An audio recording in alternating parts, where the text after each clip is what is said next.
All right, we have finally hit Friday. Good morning to you and welcome in to the Real Monica Adams Show. Hope you're having a great start to your Friday. We are here just hours away from you kicking off your weekend. Hope you're having a great start. Good morning. I'm Monica Adams, the host of the Real Monica Adams Show. Yep, you can watch us on multiple platforms: Facebook, LinkedIn, YouTube. Also, we're on Twitch now, X, Rumble, and on Instagram. So find the platform that makes the most sense for you and your family members and share like crazy. Today, we have a huge show on tap for you. It's probably going to be almost just shy of 2 hours. We've got Dot Fleshman, who will join us first with our Friendship Friday. We'll update you on how things are going as we go into the fall real estate market. How have things been going for her? She's with Coldwell Banker Gundaker. We'll also do a little Friendship Friday. And if you're looking for things to do with your friends, with your loved ones, with your family, etc., we're going to run down some of the fun fall gatherings. And then we have our Foodie Friday. And today we're going to feature two things. We're going to feature Matt's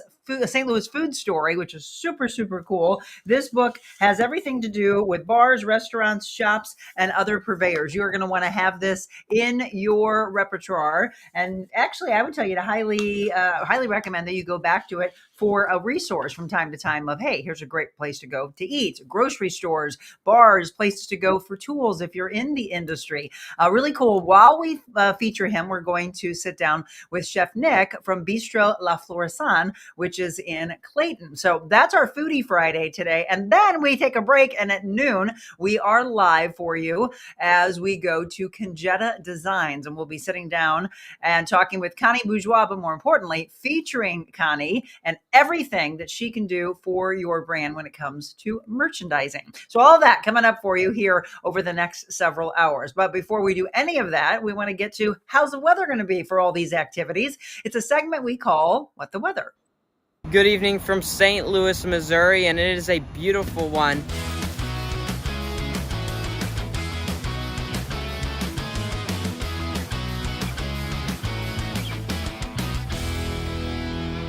See there on the bottom, we could not do it without our dear friends at GradeWorks LLC. They are the sponsor of our What the Weather segment. Mike Vernacey's been very busy. We've been trying to get him to be introduced to Beckett, and his schedule's been nuts, which is making me happy, though, because a lot of you might be using him for all of the work that you need done at your businesses, at your homes. Again, when it comes to excavating, grade work, etc., gradeworksmo.com. It's grade, WRXMO.com. Please remember him when it's time for that, because again, he supports our wonderful Beckett Moore. And there is Beckett. Good morning, Beckett. Good morning. How are you? I'm good. As I went on, I said, Beckett, the birds are very, very loud today. They're very happy, aren't they? Yes, they are. I think they're ready for fall like the rest of us. They are. I heard somebody the other day, they were like, oh my gosh, it's cold. I said, don't start. Do not start. We haven't even gotten there yet. Absolutely. Absolutely. Right. I mean, but the thing is, it's been so hot. I read something the other day that this was, I think, was it the fifth? I think it's the fifth on as far as a record is concerned, the fifth warmest October as far as the first 4 days of October or something like that. Did you hear that? Yeah, I did. That's right. Yeah.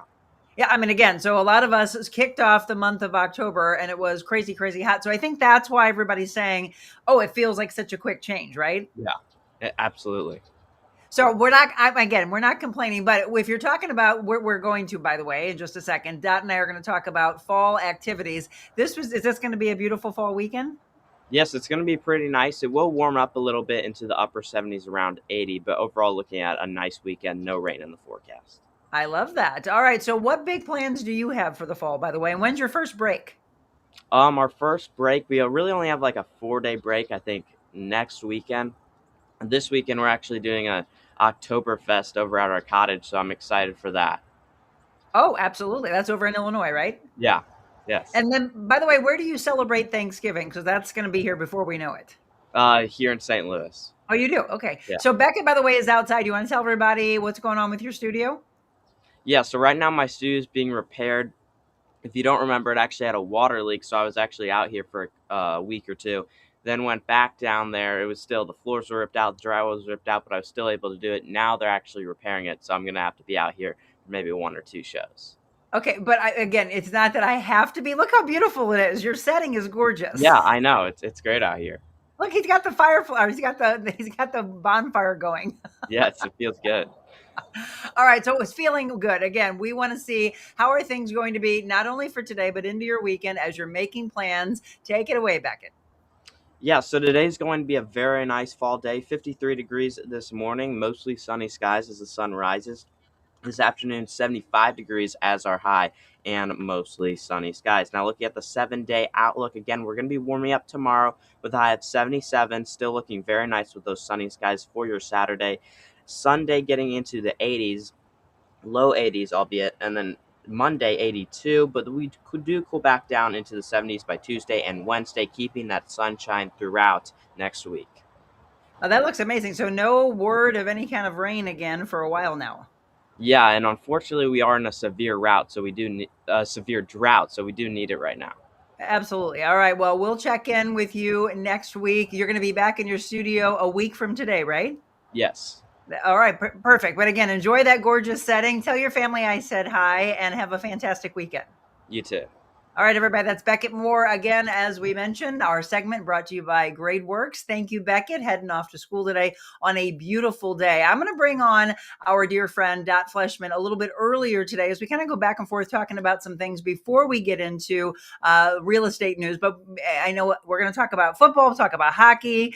Soccer's not on tap this weekend. They do have a game, St. Louis City SC, not in action this weekend, but next weekend. We'll talk about the Blues. I know that Dot's a Blues fan, so I'm going to do a little bit of the news you can use with my friend in just a second. But first, I want to tell you this. If you are thinking ahead to the Super Bowl, did you hear this? Turning Point USA says they are going to have their own All-American halftime show during the Super Bowl. So if you did not hear that, that is the plan. It's after a handful of things. There were people that were frustrated because of Bad Bunny, I guess, originally being announced that they were going to be doing the halftime show. So Turning Point came back and said that they were going to do their own. Again, as we get more information on that, I'll pass it along to you. But I saw that early this morning. Other than that, this was kind of an interesting, scary situation, actually. A woman died after writing Haunted Mansion. Now, I know a lot of you might take your kiddos off to Disneyland. So, did you see this one? Writing Haunted Mansion, and actually a woman in her 60s. The theme park guest was found unresponsive on Monday. Security workers administered CPR. No cause of death was determined. However, Anaheim Fire and Rescue says the woman appears to have died from a medical episode unrelated to the ride. The Haunted Mansion opened shortly after that incident. But that woman's death comes less than a month after a 32-year-old man died on the Stardust Racers roller coaster at Universal Orlando's Epic Universe. That ride remained closed for weeks after the death. Again, more victims have reported injuries from a roller coaster at Epic, according to the latest news. So again, that story, I just wanted to pass it along to you. The other stories I want to talk about with my friend. So let's go ahead and bring her on this morning. Good morning, Dad. How are you? Good morning, Monica. How are you this morning? I'm fantastic. I love that color on you. Thank you. Thank you. This is a cream color. It looks a little nudie on your camera, No, but but the outside, now you tell me, is it orange or is it yeah, coral? That orange, orange? I orange love coral. It's yeah. it. She's like, yeah, it's fall. I can't wait to talk to you about your trip. Maybe right not now, but I can't wait to. Your pictures looked wonderful. And the crazy thing is, I have not even begun to post images, pictures, videos, etc., of just how incredible it really was. Now, here's the crazy thing.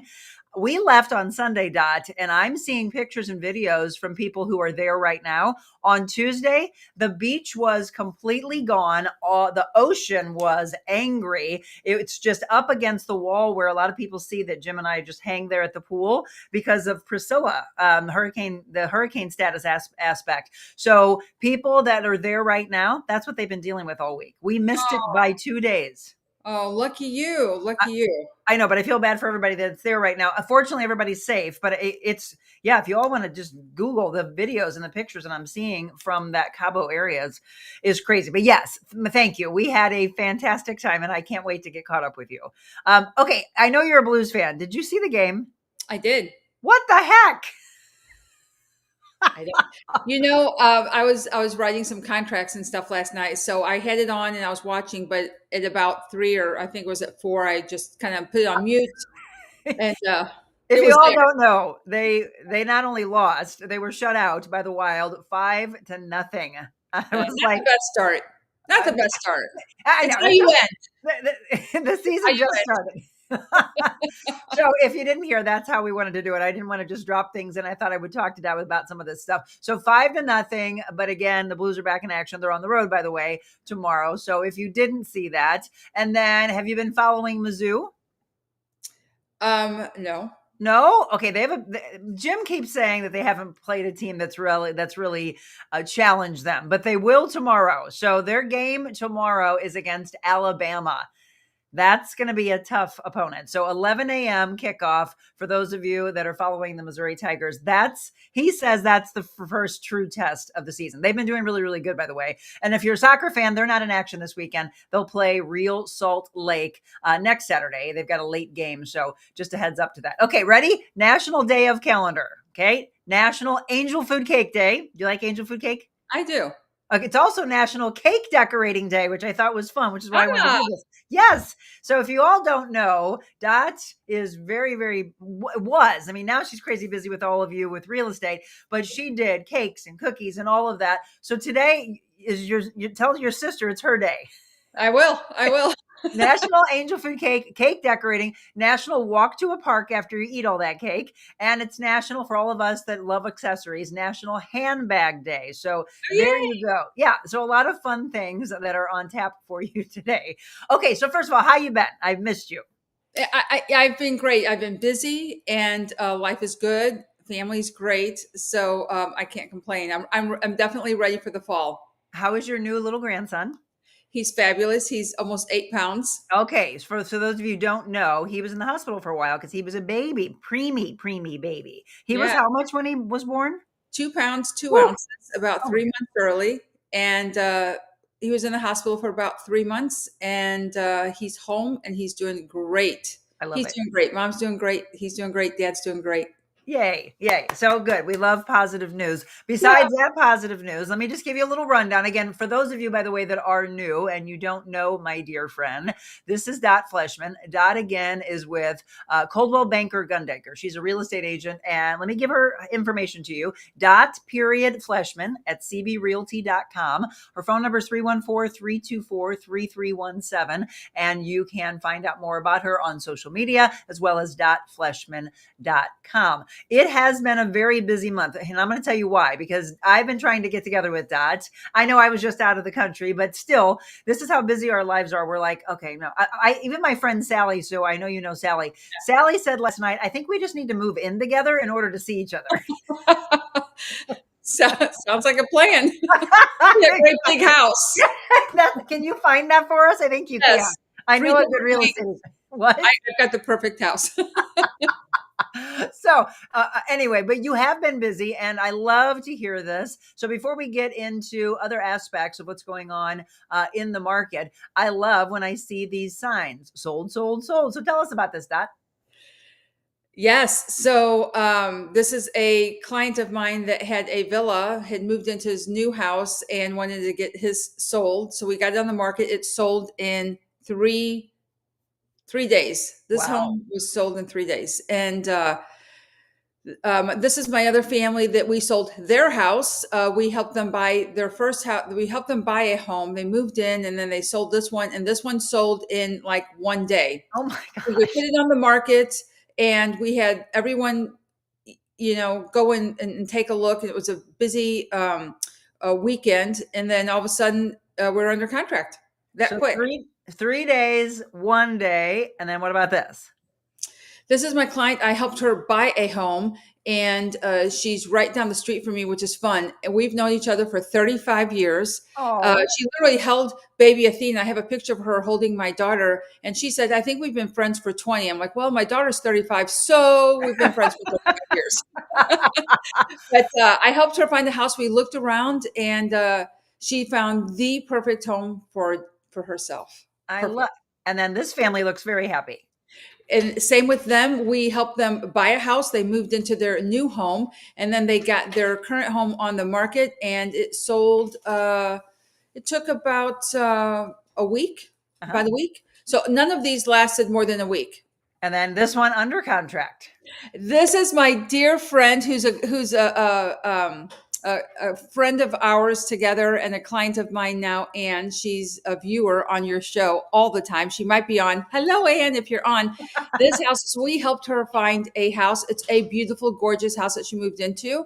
And this is the house that she's selling. We're under contract. Yay. So again, we're kicking off straight out of the gate with sold, under contract, bought a home, etc. That's why when we say, hey, folks, when it's your time, and again, it might not be right now, but this is why I want you to remember, when it is the time, or this is when you tell your family and your friends, like I did. Obviously, that's where Anne came from. She's like, okay, I'll trust Dot. And I said, yes, do trust Dot. She will definitely take care of you. So that's been your wonderful personal experience. Is that how the market's been, though? Is it continuing to be like this, that it's just hot and homes are going like this? And is it still hard to find inventory? It is. So, all great questions. And the answer is kind of yes to all of them. Yes, it's been busy. It's still a seller's market, but it's kind of a buyer's market if you're in the right area, because it's geographically speaking, and how long a property's been on the market. And yes, what was your last question? So is this the case with regards, all across? It is. It is. Here's an interesting fact. Actually, I have this. I just pulled it up. So 72. There are 72% more condo sellers than there are buyers. Okay. 72% more condo sellers. And the thing with the condos right now is there's been some issues. I think we've talked about it a couple of times on our show before, but the insurance rates are high, and then the HOA fees, get high. And then so what happens is there are condos that are sitting. So I mean, if you are in the mood of buying a condo and wanting to see them, I'm happy to show any condo, but you will be. This is where I would call it a buyer's market. You can probably go in and do some really good negotiations. Again, and that's what people are wanting to know. If you're just tuning in, Dot Fleshman, we're doing our real estate talk first, and then we'll get into some friendship talk as well. So as we look at the market, and we're going, again, coming out of summer, we're going into fall, is it keeping that same momentum? Is it changing a little bit? So you've got new buyers out. So the momentum is still there. I mean, it's slowing down a little bit. Of course, the spring and summer market was, fairly busy. But those people who are serious about looking, this is the time to look. Those people who are serious about selling, your house will sell quickly because people are still looking. And of course, people look all year long. Yeah. Okay. I sell houses in November and December. Sure. The thing is that the busier time is certainly spring, summer, because people are trying to get their homes ready and sold for kids getting to schools. Sure. But once they're in the schools, now we've got the other, schools don't matter, areas don't matter. Right. So people are moving and it's still busy. It's a great time of year to sell. We're doing some great, for my buyers, we're getting some great deals. How's the interest rates? Let me tell you about the interest rates. So interest rates are dropping. Okay. So we're doing really well. You're in the low sixes right now, even in the high fives. However, right now, I can tell you that if you got a 5-year ARM, an FHA 5-year ARM, you can get 4.8.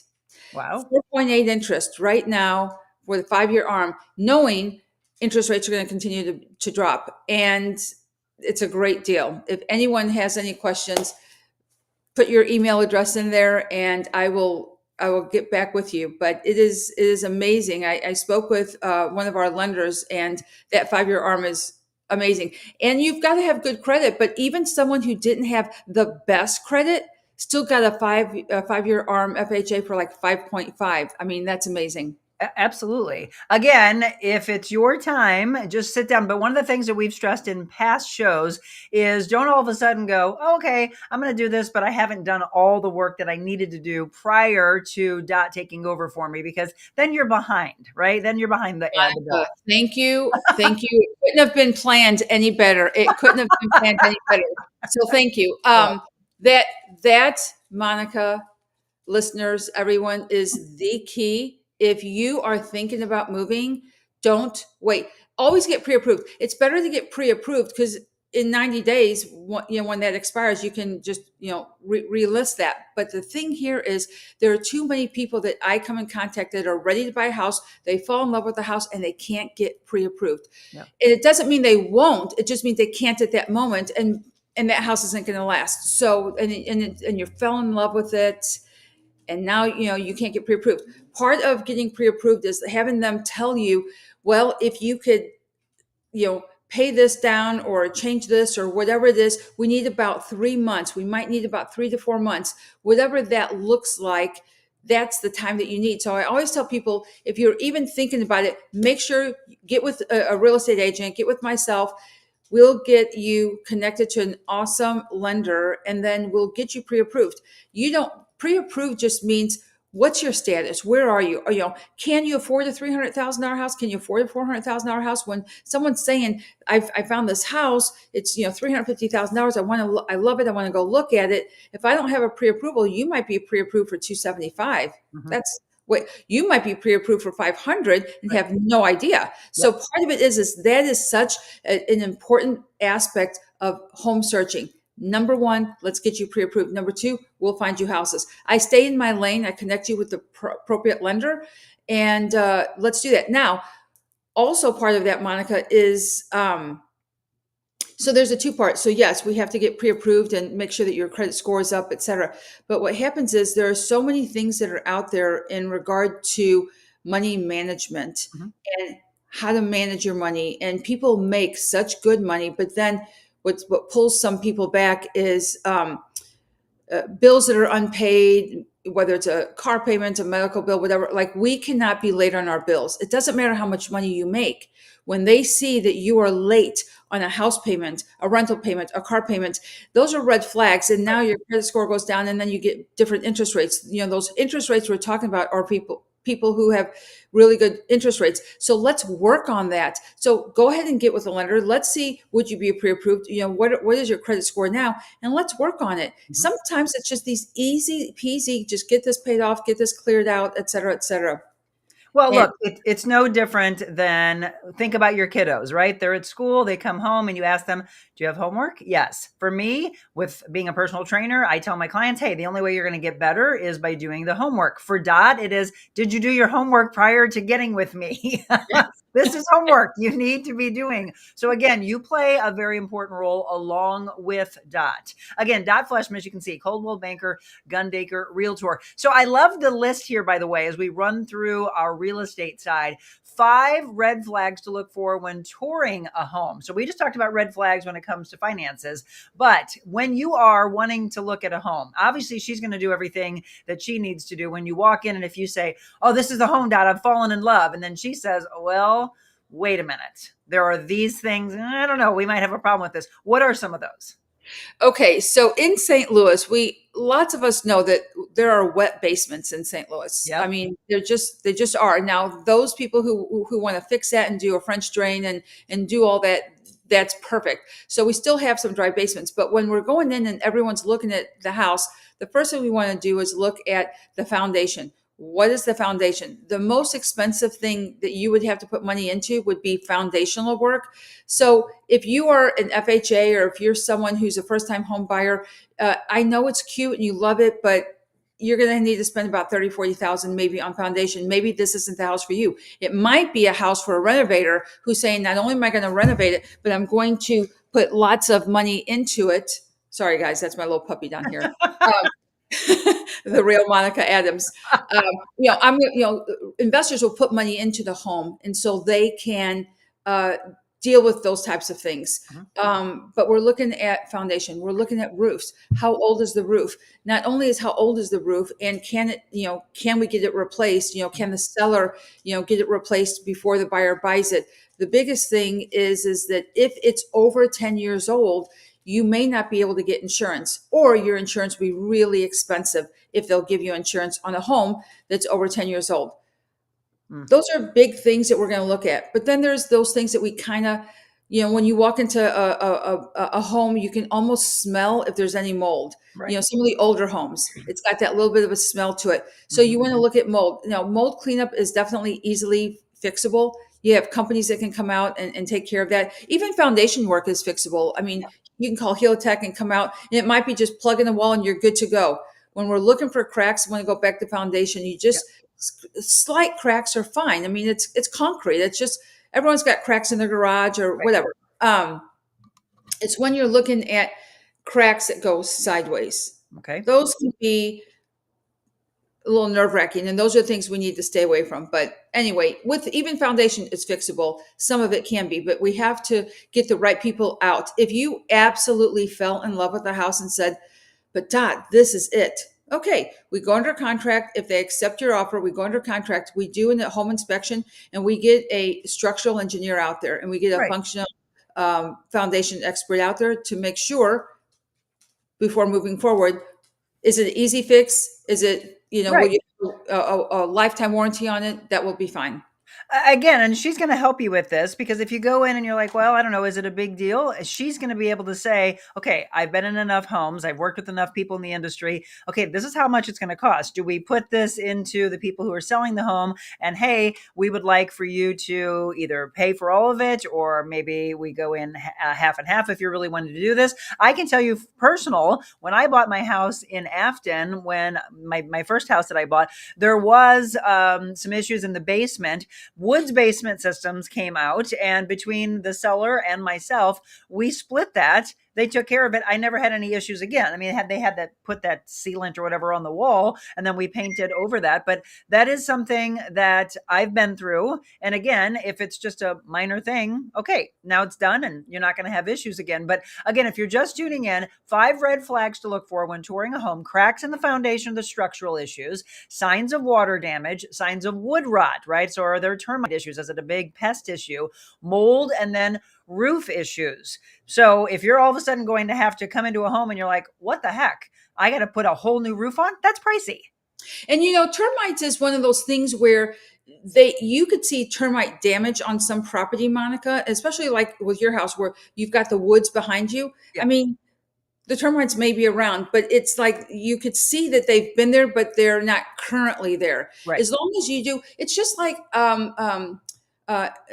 spraying your home for bugs. If you spray your home for bugs twice a year, spring and fall, you'll never have bugs in your house. It's the same thing with termites. They have programs that you can call Terminex, get them out there, put yourself on a program. You'll never have termites. It's okay if you see that rot damage. And that's an easy fix. You replace the wood, easy peasy.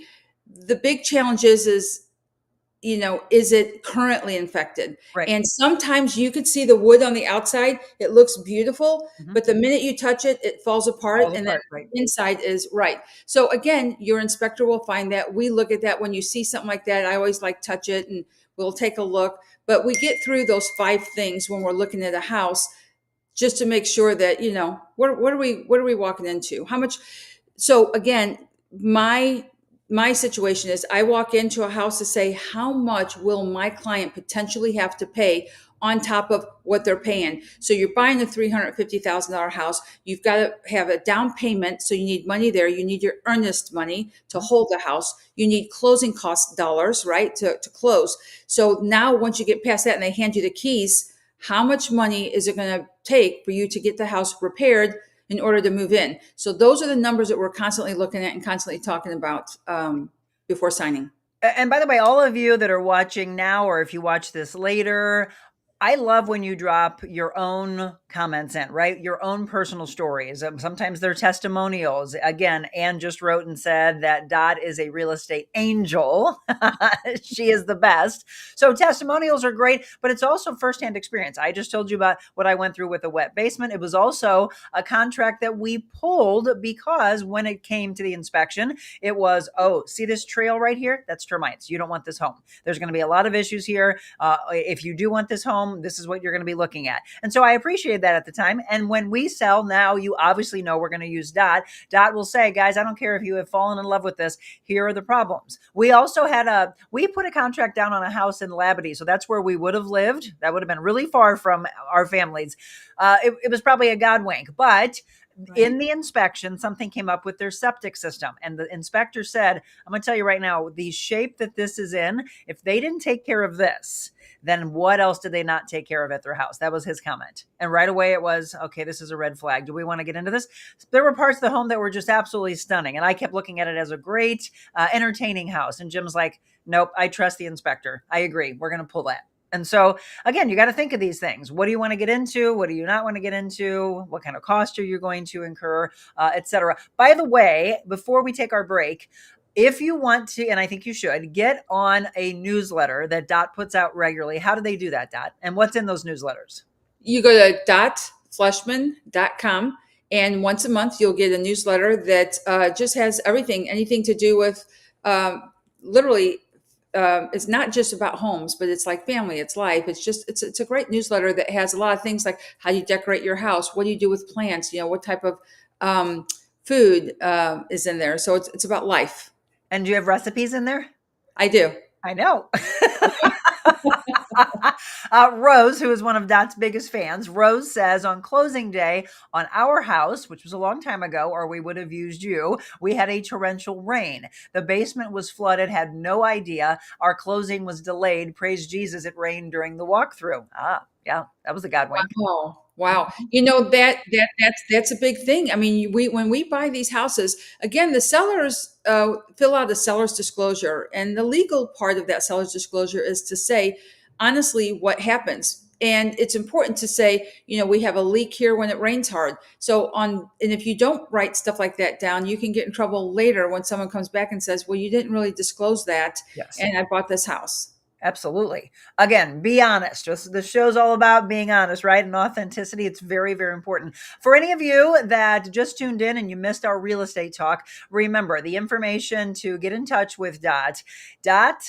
Fleshman at cbrealty.com. That's her email. That's how you can reach out to her through an email. Otherwise, her phone number is 314-324-3317. Before we take our break, I just saw this morning on CAMOV. It said, this is where home buyers can score 5 and 6 figure incentives on new homes. I want to send this to Dot and send this to all of you. Talking about the 2025 housing market, they're saying that it's presented challenges for buyers with high prices, elevated interest rates, economic uncertainty. Still, demand for home ownership remains strong, and builders are responding with a growing array of incentives to help buyers move forward. These incentives can reduce monthly payments through mortgage rate buydowns, lower upfront costs through price concessions or closing cost assistance, add value through design upgrades and premium finishes. And they say while many builders ramp up promotions in the spring and the summer, fall's often the best time for you to find deals. As public builders,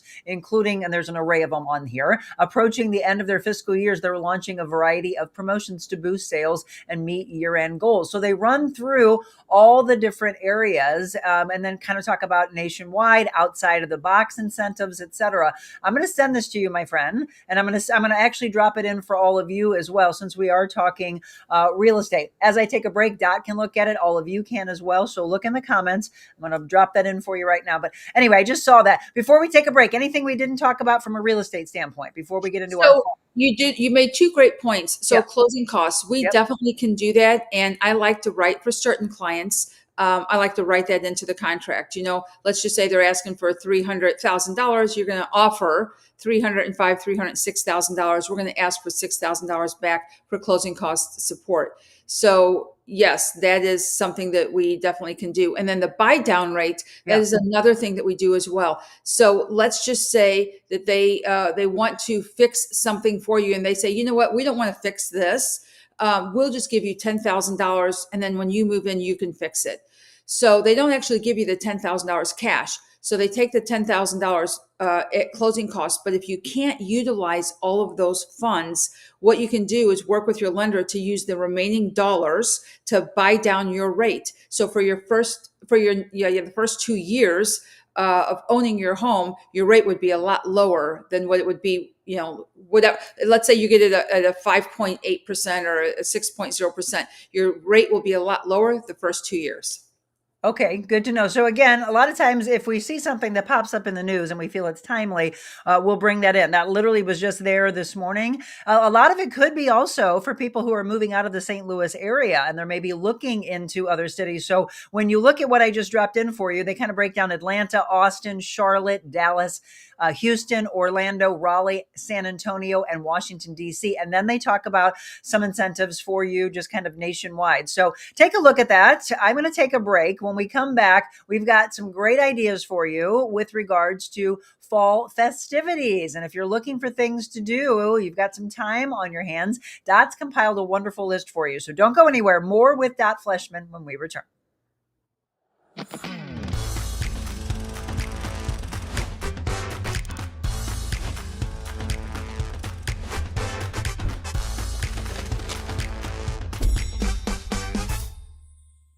Thankful to Monica for having me on the show here today. I just love having the opportunity to try and help other people. There are a lot of people in my life that were there for me in my time of need, and that was important for me today to talk to Monica about that. You know, you can get low and then work yourself back up to where you want to be, and people around you can help you do that. Surround yourself with the right people. That's what Monica tries to do here with this show. In fact, I know that's what she wants to do, is she wants people that are like-minded to help each other, to point each other in the right direction, to lift each other up, not put each other down. It was amazing for me to sit in here and talk with Monica, and hopefully it helps somebody along the way.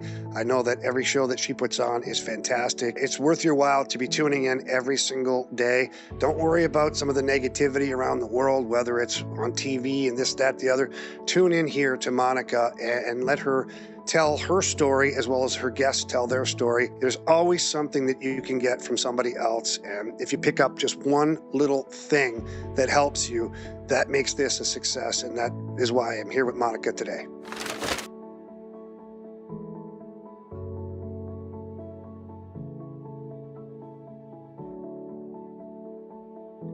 When you want to feel good, you work out at Crunch.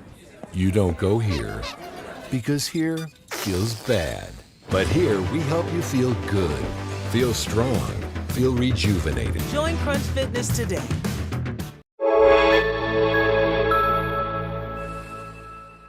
And welcome back to the show, The Real Monica Adams Show. Again, you are visiting today with Monica and Dot Fleshman, the real Dot Fleshman. You missed our first part where we talked real estate. Stephanie just said, thanks, Dot. I love your cross necklace. So let's zoom in and you can show it to us. There we go. And then if you didn't see yesterday, I'm going to do the same to you because my microphone is covering it. But if you all didn't see this beautiful cross that Jim made for me, that was my anniversary gift. He was talking to my mom and my sister-in-law last night, and he's like, you know, I wanted to go in a different direction for our anniversary. And he's like, Monica's faith is just stronger than I think it's ever been. And he's like, I just really thought that that is what I wanted to make for her. So yeah, so we're both wearing our crosses today. That's I love it. Awesome. I know. You know, I've got these little earrings and I got this. And you know where I got this, Monica? When we did that Galentine's thing and they had the jewelry there. Yes. It's from Greece. This is from an island in Oh, Greece. yes. Oh, shoot. What was it? Do you remember the name of that? I cannot remember the name. And I threw They them were in the great. card. I'm so glad you went up there. Yes, because she was talking about the connection to Greece. And I'm like, well, you got to meet my friend. By the way, before we get into our friendship talk, one of the things that you and I need to do, because I would love to see it again, is to go see this with you. I saw it yesterday with my friend, with my family, I should say. So I went with my mother. I went with my sister-in-law. I went with Jim. Soul on fire. If I could, but I would get out of the frame, I'm going to stand up and give John O'Leary a standing ovation. He, and I know he always says it's not about him, he, the entire cast, the crew, everyone, anyone that had a role in this movie. Folks, it is 5 out of 5 stars. It is unbelievable. Obviously, we know the story, and I love how St. Louis is front and center throughout the entire movie, but wow, is it good. You've got to go see it, Dot. I can't wait to see it. I've been wanting to see it, but I need to slow down a little bit, but I will see It officially opens today. However, a lot of, when movies open on Fridays, they have shows on Thursday. So we went to the 4:00, and then I think it was like the 7 or whatever that was right after that. There were so many people that were coming in. I hope theaters are packed today and throughout the weekend. John O'Leary is encouraging people to take church groups, get kids, Girl Scout troops, Boy Scout troops, rent out entire theaters, because this is one of those feel good movies that's got God written all over it. I knew the story. Oh, I just got chills. I knew the story, but I didn't know to the depths of the story that Jack Buck played in his life. Wait till you see the role that Jack played. And if Jack wasn't in his life, this whole story would have been so different. It's amazing. Oh, I got so many chills. It's amazing. Yeah. I can't wait for you all to see it. And then come Monday, please drop in the comments what you loved about it. And again, I can't wait to see it. So if you want to go see it, I'll see it with you again. Okay. That's girlfriend day out. Okay, so let's talk about the weather has changed. I'm excited about it. I hope you all are as well. And I know it means that colder weather's coming, but let's just take it day by day and enjoy. So many fun things are out there. Let's start with this. Apple orchards. Apple orchards, that's a big thing. As far as going apple picking and making apple pies, you've got Eckert's Farm, you've got Liberty Apple Orchard, you've got Thierbach, you've got Centennial, you've got Herman. I'm not really sure. I had to skip that one. But that one is... I was waiting for you to try to pronounce that one. I think it's Brodegam. I've never heard of it. Orchard. And so, the biggest thing is go pick apples. First of all, apples are good for you. It's like we're grabbing snacks that are in chips and pretzels and whatever. Apples are so good for you. And, you don't realize it until you eat a really good apple and you're like, man, this is really good. Yeah. Apples and peanut butter. With peanut butter, and apple a day keeps the doctor away, but with peanut butter, but with something, or cream cheese dip or whatever. But eat an apple. They're really good, but make an apple pie. Yes. The best part of a pie is how your house smells. Oh, so, bake a pie. Bake the pie. Don't get the candle. Right. Hey. But I'm glad you gave us this list, and I'm going to put it up here on the screen for you one more time. I have not heard of some of these. Obviously, I've been to Eckert's, and I love Eckert's. We're actually trying to get them on the show, so give them a shout out, Gabriel. Actually, I'll leave this up there. Gabriel can tag all of these. Eckert's Farms is so much fun, but Liberty Apple Orchard, do you know where that is? Is it in Liberty, Missouri? I'm not exactly sure where most of these are, to be honest. Herman's is probably down in the Herman, Missouri, I'm sure. And Eckert's I've been to, but the thing with this is there's something about taking your family, put on your boots, and just go pick your apples. Yes. Go pick your own pumpkin. Yeah, that was so much fun. I was at Thies Farm. This past weekend. We had an event for I hate that I missed it. Clients. And I know you're away at your trip, but there's just something about going, and they have pony rides, and they have like a corn maze, and they have swings. It's such a just feel good day. You forget about the world. You're over there with your family. They have a little Soulard market. Beautiful. It was so great. It was such a great day. It was hot. It was one of those hot days. It is a great place to go, though. If you've never been, I went there for, I think it was somebody had a financial client thing also, right? So people like to do that. And it was when Kylie, my godchild, was very, very young. It's probably one of my favorite pictures. She and I have our feet and our hands. I remember that. That's where it is. Yes, we were doing like dips. Yes, I remember that. I love that. And it was such a fun day. And that's exactly where it was. So yes, remember some of these things when you're thinking about getting together with your family and you're like, well, what can we do? These exist for you. So that's from the apple side, but she just mentioned pumpkins. So this is that time to go pick your own pumpkins. Right. So you've got Thies, Eckert's again. Yeah, there we go. You got Thies, you got Eckert's, you got Brookdale, Stuckmeyer Farms, Sullivan Farms, anywhere you go. And even if you don't get to the pumpkin patches, you could find places like, even in Kirkwood, they have like this church, which on the corner, they have all these pumpkins that they have. Go out, pick a pumpkin, find a few. I always say, don't carve them just yet, because then the squirrels get involved. Did you know, Monica, that they have spray, that you could spray all your pumpkins in gourds to keep your squirrels away? Oh, where did we get that? Just at at a Lowe's or something? I think we went to Home Depot. I had no idea. And my husband's like, yeah, I'm going to go get that, because as soon as we decorated the front of our house, here comes the squirrels. Of course. And so we've got one pumpkin that's got this huge hole in it, and it's just getting bigger and bigger because they just keep running away. They'll see us and then they'll run away and come Yeah. back. But you could spray this stuff on there. So if you Good. guys have stuff out, I wouldn't carve though right away. I would No. wait to carve closer to Halloween. Halloween. Yep. But you can do marker, you can do stickers. I mean, we'll talk about that on this next little section. But so fun things that you can do with kids. Well, look, we were in Mexico, so I did not start decorating this weekend. I'm going to decorate for fall. We're also going to decorate the set going into Halloween. It's a fun time. Again, the change of the colors, we didn't have the beautiful fall leaves, which again, we've been in a drought. We haven't had a ton of rain out there. So you got to put the colors in your home because you don't have them necessarily in front of your house. So yes, we're running through our Friendship Friday side for ideas for all of you when you say, oh, well, I don't know what we can do. She just mentioned for your kiddos, or maybe you are babysitting. Again, I used to love my godchild when I was babysitting Kylie, and I would think of things to do with her. These are at-home activities for your kids. What are some of your favorites that you did with your own kids or with your grandkids, Dot? Oh, okay. I can tell you I've done leaf painting before. I've done making pine cones for bird feeder. That's a lot of fun. Scavenger hunt. I've done that as an adult. I haven't done it as a child, but I think my daughter had a scavenger hunt for her 16th birthday. Bake pumpkin muffins and bread. Mm-hmm. Yes, or even pumpkin pie there. Decorate pumpkins with paint or stickers. That was one of the things I just mentioned. Jumping in a leaf pile. I've done that before. Oh, jump in the leaf pile with your dogs also, or look at videos of them jumping into a piling. It makes me laugh. It's so fun. I mean, it really is. It's like you just need, like you have the perfect house because you've got all the trees, you've got lots of leaves. We don't have as many leaves here. I mean, if we can, put them all in a pile, I mean, maybe my little dog can jump in it. I don't think I could. Well, I will welcome you to come over. Jim can blow them all together in a pile, and you and I can keep jumping in them. There we go. That will be a lot of fun. Right. I want that on video. As long as there's no twigs in there.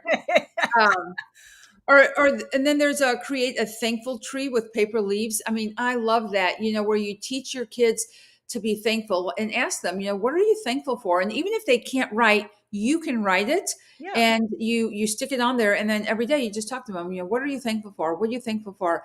And not to digress, but we've talked about this before where you every morning or every night, whatever, you wake up and you write down 5 things in a little book on the nightstand, 5 things that you're grateful for. And, when you're grateful, it's really hard to be in a bad mood. It's really hard to be negative. You're so grateful for so many things in life and so many little things. It could be anything from, I'm just grateful that I have water that comes out of a water spigot. I'm grateful that that car that was coming towards me, at the last minute moved and I didn't get hit. There's so many things that you're grateful for. And it's the little things. Mm-hmm. It's the little tiny things. I'm grateful for those cute little squirrels because it's like, it makes me laugh when I see them, jumping from tree to tree. Mm-hmm. But there's so many things to be positive about. I just think it sets the intention of the day. Yeah, absolutely. Well, yesterday I was talking about, when we were talking about the movie Soul on Fire, I was mentioning that inside of this media kit that John O'Leary's team had dropped off, that they had these intention card decks, and they were all about choosing one per month. And then in the entire month, your focus is on that. And yesterday I told you the one that I pulled had to do with leveling up kindness. And I was like, oh, what a perfect one to start with, right? So the entire month of October to just say, okay, can I be a little kinder? Of course we are. We all can level up to being kind to the people that are in our own space, but also to going out of your way and, again, introducing yourself to people that you didn't know. Dot and I've talked about that on a Friendship Friday show before. If people are all alone, go over, welcome them, right? They just want to be welcome there. So once again, running through some fall activities, fun ones. A lot of them don't cost any money. Just grab some leaves in your yard or go jump in them. The last few on the list: create a thankful tree with paper leaves, do a nature walk and collect acorns. Yeah, watch what you come back with. It's amazing. Leaves, sticks, etc. Give all those sticks to my dog, Tessa. She wants the sticks. I bet she does. Oh, look at all the toys I have. Okay, so then here is another one for you. Here's a list of cozy fall movies. I like this one, Dot. These are so fun, you guys. And again, fall is just a great time to grab a blanket have your fireplace going, on those really cool nights, and grab a friend, watch a movie. But Practical Magic is probably one of my most favorite movies. I love it, love it, love it. I can watch it 1,000 times and I still laugh at every moment. Runaway Bride is such a fun movie. Goodwill Hunting, it's an oldie. Oh yes, I love that one. Goodie. Yes. Remembering the Titans, or Remember the Titans. Yep. Hocus Pocus, my next most favorite movie. I mean, oh my gosh! Again, I've watched it 1,000 times and I still laugh at the same spots. Wicked, and of course Harry Potter. Now my kids were totally into Harry Potter, and I said, "There's 3 Harry Potters." My husband's like, "I think there's like 6." Yeah. Well, yeah. No. Let's look. How many Harry Potters are there? Here, I'll do a little Google. I don't even know, but I mean, I had no idea there's more than 3. But I think there's like how many There are 7. 7 Harry Potter movies. Harry Potter started back in 2001. Let's see. I'm going to pull this up real big. Harry Potter and the Sorcerer's Stone, and then Chamber of Secrets, Prisoner of Azkaban, Goblet of Fire, Order of the Phoenix, Half-Blood Prince. Oh, it looks like, yeah, and then Deathly Hallows. But it looks like there was a couple. There's maybe a part 2, part 3 kind of a thing. Yeah, okay, part 1, part 2, Deathly Hallows. So there's really, I would consider that to be 8. There's definitely 7, but there's a part 1, part 2 of Harry Potter 7. Maybe so I agree. I've never seen one full movie. You know what? I would say I saw the first one. I mean, I can't really remember exactly how it started, but because my kids, I mean, it's been so long, but I mean, I remember Athena was totally into it. I mean, these books were like this thick, and this girl would take them and read them like over a weekend. Like she was so into that back then. And they're huge. They always will be. And they are. And it's like now I've got my grandson who was watching it, and he's totally like involved. And he was fighting over here. We had all 3 of them at one point, and finally Ron turned it on the TV and he just sat there and just watched it. It was like, so, generationally now speaking, it's the next generation watching them. Okay. Can I tell you though, you had on that list Hocus Pocus. That is such an awesome movie. And so fun. Wasn't there, there was another one, wasn't there? Was there 2 Hocus Pocus? Well, I think they were saying that they were going to try and come out with number 2, but I don't know that they ever did. Hocus Pocus. Yes, they did. 2022. 1993 was the first, and then 2022. They did? Yes. Wait. Yes. See, look, you and I just need to slow down and watch a movie. I'm trying to think, like, do I even remember? Did I watch something like that? I don't remember. I just know you know how much time we lost because of the pandemic, and everyone's like, what? We lost like 2 years of our lives. And then that came out during the pandemic, right as we were coming out of it. So there you go. There's a movie for you. Do you like scary movies? No. Oh, not at all. No. This is Jim's month. Jim was ready to watch scary movies when it hit October 1st. Yes. You know what, Monica, I can't. I did when I was younger, like I did see The Exorcist and The Omen and all those scary movies and Jason and everything. And, I'm that type of person that just can't get something out of my mind. And like, I don't want to run to my bed and jump because I don't want someone to like grab my feet or something. I get distressed, like my soul gets distressed. And so I have a hard time watching gory movies, cutting someone's head off. Like, ooh, no. And they're gorier and gorier than they've ever been. It's just it's like enough already, right? So I like the true thrillers, not gory. So you know what? For all of you, drop a comment in right now. Again, whether you're watching live or you watch this later, what are your favorite thriller movies? Not gory, the ones that truly are. Oh my gosh! Because you just mentioned The Exorcist. So if we go back in time, those truly are scary. And has a St. Louis tie, by the way. So if you like that aspect, The Exorcist has a tie to St. Louis. I still love Psycho. Psycho. I mean, it's. You might look at it and your kids might go, this isn't scary. It was back at that time. And if you watch those. Psycho, the one where he goes, here's Johnny? No. That's The Shining. Oh. The Shining is a good one also. No, Psycho with Norman Bates. In the shower. Yes. Yeah. No. Yeah. No. All of you, what's your favorite? So for those of you that do like to watch thriller movies, again, scary movies that are not necessarily so just like kill, blood everywhere, give us some good ones. Let's see. Linda says, I'll watch scary movies all year long. Okay, there you go.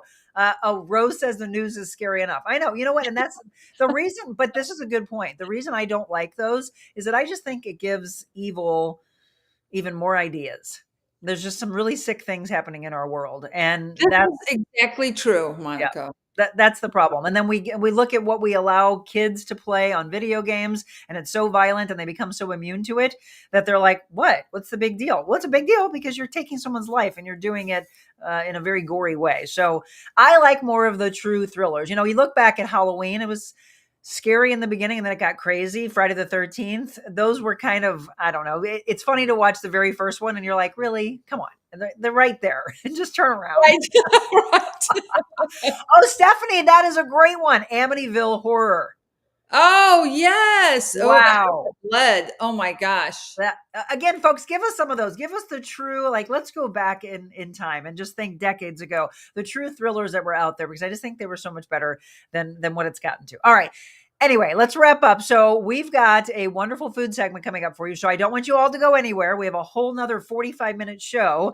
And then you all know that Dot and I both love fashion. So Dot, I hope you get a chance to see. I know you're busy, but I do want you to watch at some point. All of you that can watch at noon today during lunchtime, please tune in. We're going to be at Conjetta Designs. We're going to sit down with Connie Bourgeois. She was already on set with us, but it is the coolest place, Dot, and what she can do for anyone that has any type of business, or you're just wanting to brand yourself, her merchandising aspect. And I'm excited because we have new merchandise that will be coming out very soon.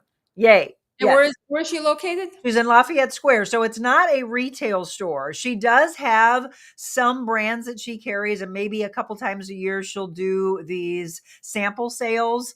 And then she also has some designs that, like right now, she has a partnership that she did with 40 Elephants, which is located in Kirkwood. So some of those things are on display there. But for the most part, it's not, let's go into Lafayette Square, let's stop into Conjetta Designs, and let's go shopping. It's not. It's more so, well, you'll see it all play out. We're going to make sure you understand all of it when we do that at noon today. And then you just ran down an incredible list of fall things to do. A lot of people like to go to wineries in the fall, Dot. And so I want people to come tomorrow. So if they've been thinking about going to a winery and you're like, where can I go? This is where I want you to come. Tomorrow, we're going to be at Defiance Ridge Vineyards. We've got a mobile Monica live for you at 11 o'clock. We'll probably go on actually a little bit after that, 11:15. They're located at 2711 South Missouri 94. And if you've ever wanted to know who was a little real Monica Adams, my grade school friends are going to be there. It is an impromptu grade school get-together, Dot. So for those that want to know who was Monica, what kind of mischief did she get into, they'll all be there. You can talk to all of them. And then let's just pack the hills and listen to some good music. That's on tap tomorrow. So if you're looking for something to do tomorrow, I'd love to see you at the winery. My friend, we've got a lot of fall activities that we need to plan together. I know. I look forward to it. And we need to get together. We'll connect offline and find some time. All right. Thank you so much. I love you. It's so good to see you. And for all of you, don't go anywhere. When we come back, we've got a Foodie Friday on tap for you. Have you ever been to Bistro La Floraison? It's in Clayton. And we're going to feature chef as well as the bartender, who, by the way, wrote a book, Matt's St. Louis Food Story. That's on tap for you next.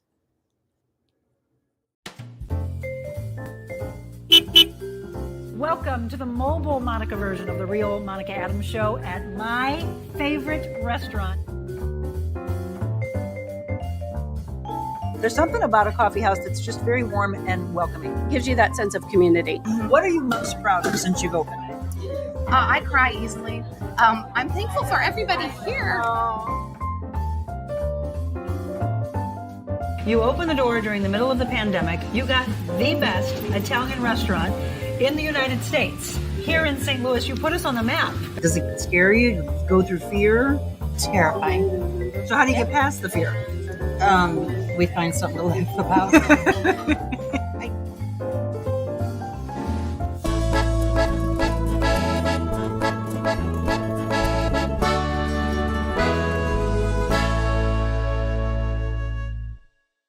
Well, good morning. This is an exciting day. It is the official debut of our Slyman Brothers Kitchen right here at our own studios at Adventure Unknown. We told you this day was coming. Guys, did you know you're going to debut with me? Perfect. They're excited about this. Let me introduce my guest. We're going to talk about the food scene in St. Louis with Matt Sorrell. Matt's been a long-time food writer. You've probably read some of his articles. If not, you're going to enjoy the book that is coming out, and we'll talk about some book signings that he has as well. So the name of the book is Matt's St. Louis Food Story, and we'll hear all about it. I love the fact that Matt says, if anybody tries to give you like the best of, that's hard to do because there's so much in St. Louis, right? Yeah. This is just really to navigate you around to some exciting things that maybe you don't know that are there, or to reintroduce you. We also, these two work together at Bistro La Floraison. Did I say it right? Yeah. Okay, good. This is Nick Steidleland, and he is the chef at Bistro. So both of you gentlemen, thank you so much for being a part of our Foodie Friday. Oh, thanks for having us. Yeah, thank you. So we're going to talk a little bit about the book. We're going to cook as well today in our Slyman Brothers Premium Kitchen and Bath Studio, which is just absolutely amazing. What are we making today, Nick? We're going to make Parisian gnocchi with delicata squash, pickled pears, and Parmesan fondue. So tell everybody where Bistro is and what did it used to be? I was there in the past. It used to be a small bar called Bar La Floraison. Yes, that's it. And about 3 years ago now, 2-3 years ago now. Actually, we just had our 3rd anniversary in July. Already? Okay, it's been way too long since I've been there because Bar La Floraison is where I had last been. And when I saw that open, I was like, isn't that same space? Very similar vibe. I was just okay, that French, right? So for 3 years, and for those that have been there, what have they walked away saying that they've enjoyed the most? Ooh, that's a hard one. I would say, like in my tenure, the Pan Perdue, which is on our dessert menu. Okay. It's just a big piece of brioche French toast with ice cream. It's had me a big piece of French toast. It's kind of like a cross between bread pudding and French toast with a big, it's just delicious. Been on there since day one. We also have had, different gnocchis have always been really popular. This particular one, the Parisian gnocchi that chef's going to make, has really been a big seller. And I love it. So for people that have ever seen that on a menu, they're always like, what is that, gnocchi? Yeah. So what is the origin of gnocchi? Well, that's a good question. I mean, it's definitely started out as an Italian thing. I'd like to know the French influence of that. Absolutely. I mean, a lot of Italian food was kind of co-opted by the French, while a lot of restaurants started coming into popularity for more of the working class and stuff like that in Paris. And so it's like a fusion of it? Yeah, absolutely. It's kind of just where, they needed something for food to, a vehicle rather for things to carry ingredients and stuff like that, and there you go. Gnocchi's a perfect vehicle. And you're going to actually teach us full-blown how to do the dough today. Absolutely. Right? So this is a pâte à choux dough that I'm going to be making. A lot of people are kind of intimidated by pâte à choux, and I just want to show everybody that. Why is that? Why do you think that is? There are a few different steps to it, and there are a few different steps that are kind of particular that you have to do correctly, but as long as you know the actual technique to it, then there shouldn't be a problem for you. I find it very enjoyable to make. I make it, 3 or 4 times a week now. You're a chef, of course, though. I have to make it a lot. But I also make it at home now for my wife. I love to make it. Well, see, the wives and the husbands of these chefs are always lucky. They're like, hey, honey, can I make this? Yes, just keep making food for us, right, Matt? Sure. If you're just tuning in, our Foodie Friday, you're looking at this different kitchen. It's the debut of our brand new kitchen here at Adventure Unknown. And again, Matt Sorrell, we're going to talk about the book. We're going to talk about Bistro and an opportunity for you to make a recipe that might have a little bit of a different difficulty factor. We've been doing a lot before I left to go to Mexico of very simple ingredients and pretty simple recipes. If I said on a scale of 1 to 5 forks, what would this be from a difficulty standpoint? I think a lot of people would have the assumption that it would be up there at 4 or 5, but I would absolutely say that this is a 2-fork recipe. Really? It is not hard. As long as you've got the proper measurements and stuff like that, and you've got the proper mise en place in place, it is very, very simple to make. Okay, I'm excited to do this. We'll be setting that all up for you here in just a second. But Matt, let's talk about your background. How did you get into being a food writer? Well, I have been freelance writing since the late 90s. Right. And I started off doing, covering like government meetings for the Post-Dispatch and like Webster Kirkwood Times. And then early 2000s, Sauce Magazine started. They started out as a website, and then they did print. And I just needed another gig. And so somebody said, hey, there's this new magazine. I got in contact with him and just kind of went from there. So I had no food background. Really? No, not at all. That's what I wanted to know, because anybody that gets into food writing, it's like, okay, were you a chef? Did you own a restaurant, right? So you were just like, I love food. Yeah, I mean, it's like I like to eat, I like to go to restaurants and be, like everybody else. But as far as like actually having, restaurant experience, I was a dishwasher for a minute when I was 16 at the time, and I was like, yeah. So I just said, yeah, it's they're paying, the checks are clearing. Let's just do this. Let's do this. Yeah. So what was your how'd you get your feet wet? Actually, it was totally cold calling, let's say. It's like they would initially, they would give me assignments and they'd say, hey, contact this chef, this owner, this bartender, whoever, and just talk to them about what they do. And that's really how I did it. I just would go in there and say, hi, I do not know what I'm doing. And love the authenticity. Yeah, that's always the key. It's like you have to Absolutely. just be like, I am in your hands. And people, I think they really enjoy talking about what they do. They're passionate about what they do, and they appreciate when people pay attention to it. Absolutely. So just kind of went from there. And then again, that's the early 2000s when you started with that. So here you are 25 years later doing a lot, always in St. Louis? Pretty much. I've done a few national things for some magazines and papers like USA Today, but pretty much I've focused specifically on St. Louis and St. Louis publications. And so in those 25 years, because pretty much our careers have mirrored each other as far as when I started in the mid 90s, and to see it really evolve and to see some James Beard Award winning chefs and nominees, not just from the chef aspect, but from a restaurant aspect, from a mixology, we are really, there are people who I just met when I was in Mexico and they're like, what's in St. Louis? I'm like, you've never been to St. Louis? We have an incredible food scene. Yeah. So for those who are watching this outside of St. Louis, what would you tell them about our food scene? Well, I always say that like pound for pound, to coin a sports metaphor, we punch above our weight. Absolutely. Absolutely. We can compete with much bigger markets. I love Chicago. I love New York City. I love all these other places. But per capita, we have some of the best restaurants in the country. Agreed. Maybe even the world. I can't really talk that far out, but we do. We get a lot of national press. Yeah, and I mean every year when the Beard Award comes out, there's always a handful of restaurants, chefs, owners who are recognized as semifinalists and sometimes finalists. And we get Attention for Food and Wine magazine from Food Network, and that's all been for me like in the last maybe 10, 15 years, it's really been big. Before that, we still get some attention, but not quite. But then it just kind of took off. Absolutely. Again, if you're just tuning in, it's a Foodie Friday. We're excited to have you. We're going to talk about the book and some book signings that Matt has lined up for you. One of them is going to be tonight, and then next Friday and in through the weekend. Matt Sorrell. It is Matt's St. Louis food story, and then Chef Nick from Bistro. You two actually work there together. Yes, that's right. So you're a chef, obviously. You bartend? I do. Or now, see, this is my question. So I used to bartend, but now are you actually still called bartenders or are you called mixologists? I prefer mixologist. You do? Or excuse me, bartender. Oh, you do? I should say, sorry. I do. I mean, it's fine. People say this, I'm not offended or anything, but it's like I tend bar. Yeah. But it's a French restaurant, so I think mixology sounds... It sounds a little more elevated. It's a little more elevated, yeah, for sure. So we mentioned the restaurant itself. If you have not been, tell them where it's located. It's at the corner of Hanley and Wydown. Yeah, so if you haven't been, again, put it on scene. It's in your book. It is. It better be. It has to be, right? Yeah. And that's really a hot corner in the food scene right now because we have some fantastic restaurants. Like Akar is right next door to us, Bernie Lee's restaurant.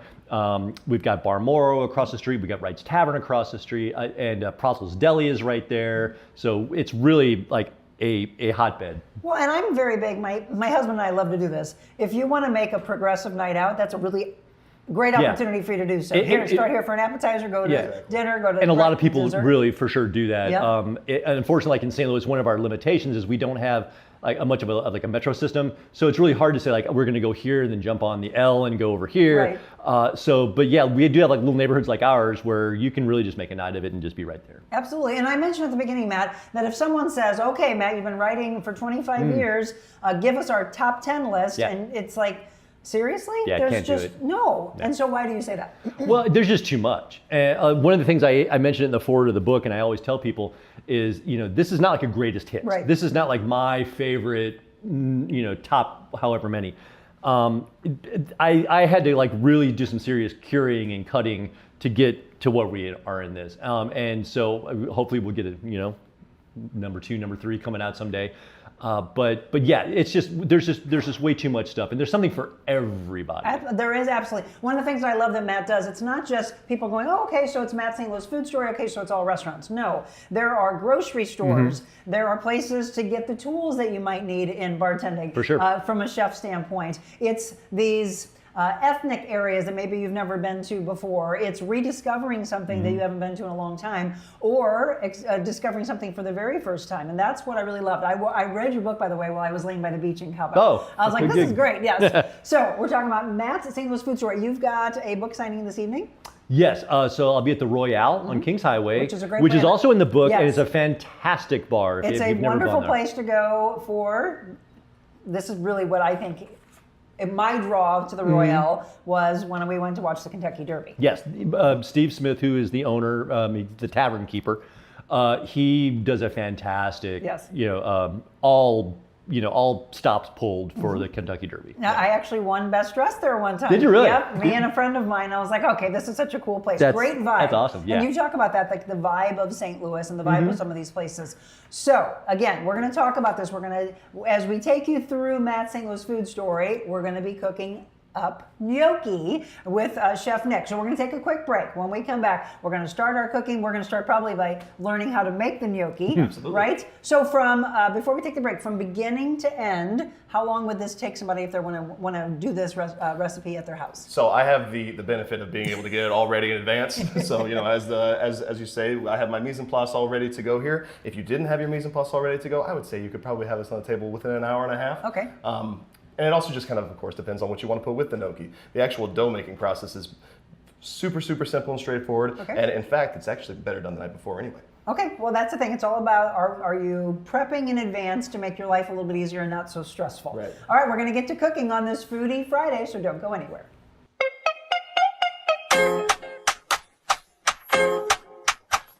When you want to feel good, you work out at Crunch. You don't go here, because here feels bad. But here we help you feel good, feel strong, feel rejuvenated. Join Crunch Fitness today.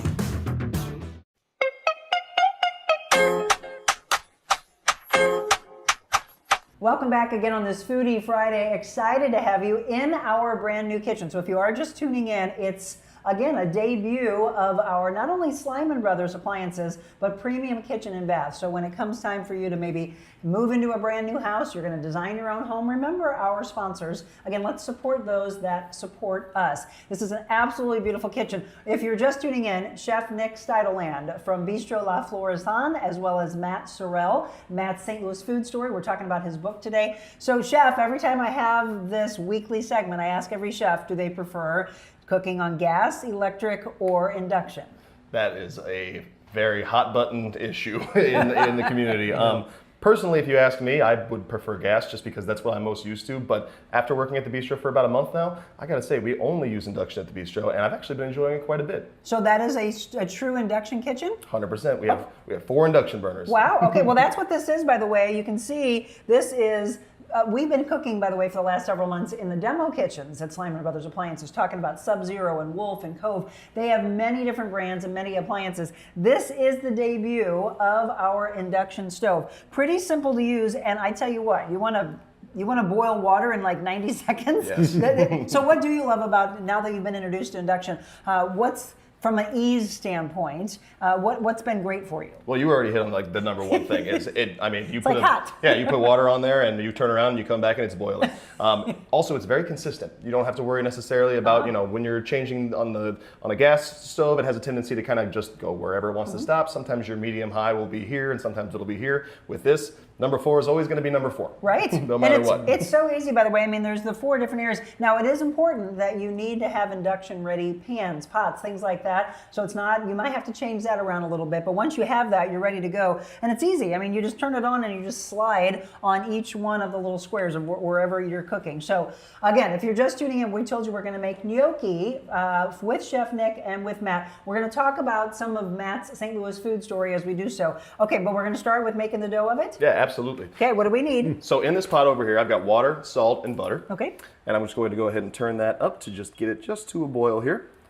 You can see water, I'm pretty much salt, already butter. right there. Yep. And we'll get the recipe, by the way, because I just had somebody reach out to me when I was gone last week saying, I want to make that German dish you all made. You didn't have the recipe. Okay, great. We'll make sure that we always have, so make sure you get the recipe for me. Absolutely, no problem. Yes. I've got it written in the inside of my brain. We'll drop it in the comments. So now we're just coming to a simmer here. I'm going to go ahead and reduce the heat to make sure we don't burn our dough. And once that is reduced just a little bit, I'm going to go in with our AP flour. Quick it drops. I mean, that's the thing that's amazing. Again, it goes boil fast and then it drops super fast for you. So our flour is in. And we're How much do we need of flour? And this is for one serving? So this is 1/3 times batch of what I usually make at the restaurant. Okay. For 1 times batch of what I make at the restaurant, it's 530 grams of flour to 710 grams of water. Okay. We also have 26 grams of salt, and it's 240 grams of butter. Okay. But I can give you that recipe too. So Yep, absolutely. For all of you that want to do this, and I know sometimes people get scared to try some of this. They're like, oh, we'll just let the chef do it. Great, then you can go to some of these wonderful spots that Matt's talking about. While he's cooking up, Matt, what did you enjoy most about putting this book together? I think my biggest, the most gratifying thing was I was able to tell a lot of stories that I think don't get told that much. Sure. There are some old favorites in here. There are some popular places that people know about, a lot of people know about. But there's also a really fair amount of folks who are just doing it every day and don't get a lot of attention. And I was really happy to kind of get them some attention, some of the spotlight. You're right, because that's the thing. You know, you can look at magazines and you can look at articles, digital articles, etc. And it's like, okay, great. These guys are always in the press. Sure. But what about the moms and pops that, right? We need to keep them around. We need to support them, right? It's so important. Absolutely. Yeah. And I love the fact that you include grocery stores in this. Do you want to talk about some of them? Well, yeah. In fact, the first book I wrote, I co-wrote with a friend of mine, Clara Moore, who used to be a local chef here in St. Louis, and it was about local grocery stores, how to shop like a chef. Actually, that was the title of the book, Shop Like a Chef. So I've always been really interested in grocery stores, and I mean, I love just grocery stores. I mean, just walking into a Schnucks or a Dearborn or a Straub's. So I include some of those in here, but the bigger ones, but also a lot of the ethnic grocery stores. Yes. We have some fantastic bodegas we do. places like that where you can go and get ingredients that you have no idea about, and that's half the fun. You'd walk around. Like, one of my favorite things to do is go to a really great Asian grocery store, let's say, and everything's in another language. But I just, you look and you're like, wow, that looks really cool. Let's just take that. Let's try it, right. And you crack it open and see if you can use it. Yeah, it's just a lot of fun. Someone introduced me to a grocery store, I think it's around the Big Bend area, that was Latin. And you can actually go in, but you can also eat there. And so that was the thing. And I was like, where are we eating? We're eating at a grocery store. And he's like, yeah, just trust me. No, it's true. Authentic. There's a lot of places. El Morelia, which is on the St. Charles Rock Road, is a huge Latino grocery store that has they have their own tortilleria inside. They have their own a huge butcher station. They have a restaurant. So yeah, you can go in there and just check out the food and eat, and it's great. So from a unique standpoint, and this is what I love about St. Louis. We have so many different communities. Absolutely. And so much culture that's in our area. We want to give them some standouts that maybe they've never heard of before? Sure. How we doing, Chef? Go ahead though. I just got more stirring to do. Nothing but stirring. Don't let me stop you. I would say one place that comes to mind is so we have one of the largest Bosnian communities outside of Bosnia here in St. Louis, and they get some attention, and a lot of them are centered in the Bevo neighborhood. But there's one called Taste of Bosnia. It is in South County technically, and it's just this humble little place. It's on this kind of uninteresting stretch of road. There's not that much going on there. You will drive by and you'll miss it. But they have just some of the best Bosnian food there. Fantastic. But if you don't know where you're going, you're not going to know where it is. Right. The people in that little area probably do. Sure. But so that's one of my favorite places. There's also a really great place called Global Market, which it's not the same Global Foods what we're thinking about. It is on South Grand, but it is down so South Grand has a really vibrant, heart. This place is a little further south on South Grand, and you don't really see it as much. It doesn't get a lot of attention because it's kind of off that main little drag. But they have a restaurant alongside them. I like to pop in there and get like a little grab and go banh mi. Yeah. But they also have great ingredients too. So, but again, you will drive by it. It's very unimpressive on the outside. So you're like, what is that? Who knows? But Matt, you would say in your 25 plus years of writing, again, on the food scene, some of the best restaurants that we have are when you're driving up and you're like, what is this plaza I'm going to? Just trust it, right? Absolutely. You agree with that? For sure. Yeah, absolutely, So, without a doubt. as a chef, where do you like to go to get a lot of the ingredients?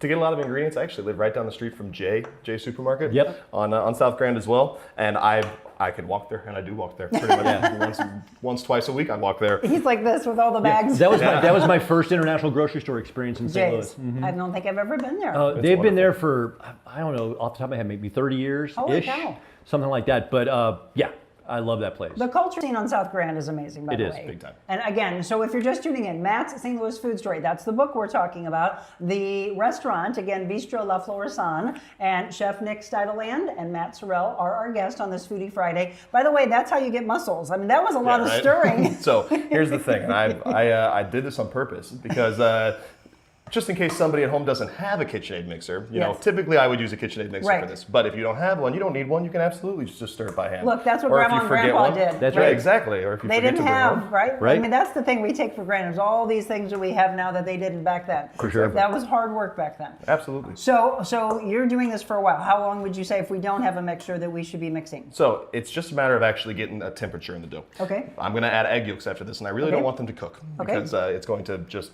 turn into a total mess if that happens. So you're going to just stir this until it comes down to temperature. And like I said, if you had a KitchenAid mixer, this is what you would do. You just put it right in the mixer and let it spin, walk away, come back in 10, 15, 20 minutes when it's cooled off all the way, and then you're ready to go on to the next step. Gotcha. We don't want it to be hot. No, we don't want to cook our eggs, and we don't want to melt our cheese. Okay. So again, you told us, but people are always tuning in every second. Sure. Tell them the ingredients that we need for this, and then the rest of the ingredients for the entire dish. Certainly. So far in here, I've just got water, butter, and salt. I added flour to that inside the pan, and I stirred it until it formed this nice smooth dough that was pulling away from the edges, as you can see here.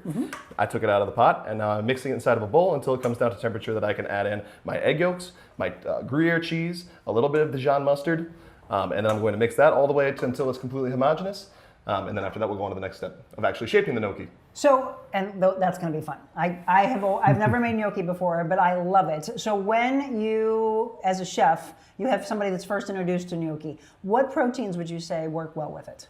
Well, personally, actually, for me, if you're going to have pasta, I usually don't have a protein with it, or maybe I'll have just a little bit of some kind of, bacon or some kind of smoked pork. But typically, I actually prefer to just do it by itself, just because it really lets you kind of showcase the pasta, the texture of the pasta, the shape, how well it picks up the sauce and stuff like that is what you're looking for or rather what I'm looking for when I eat pasta. It should be saucy and delicious, right? Saucy and delicious. What do you think is the best sauce for gnocchi?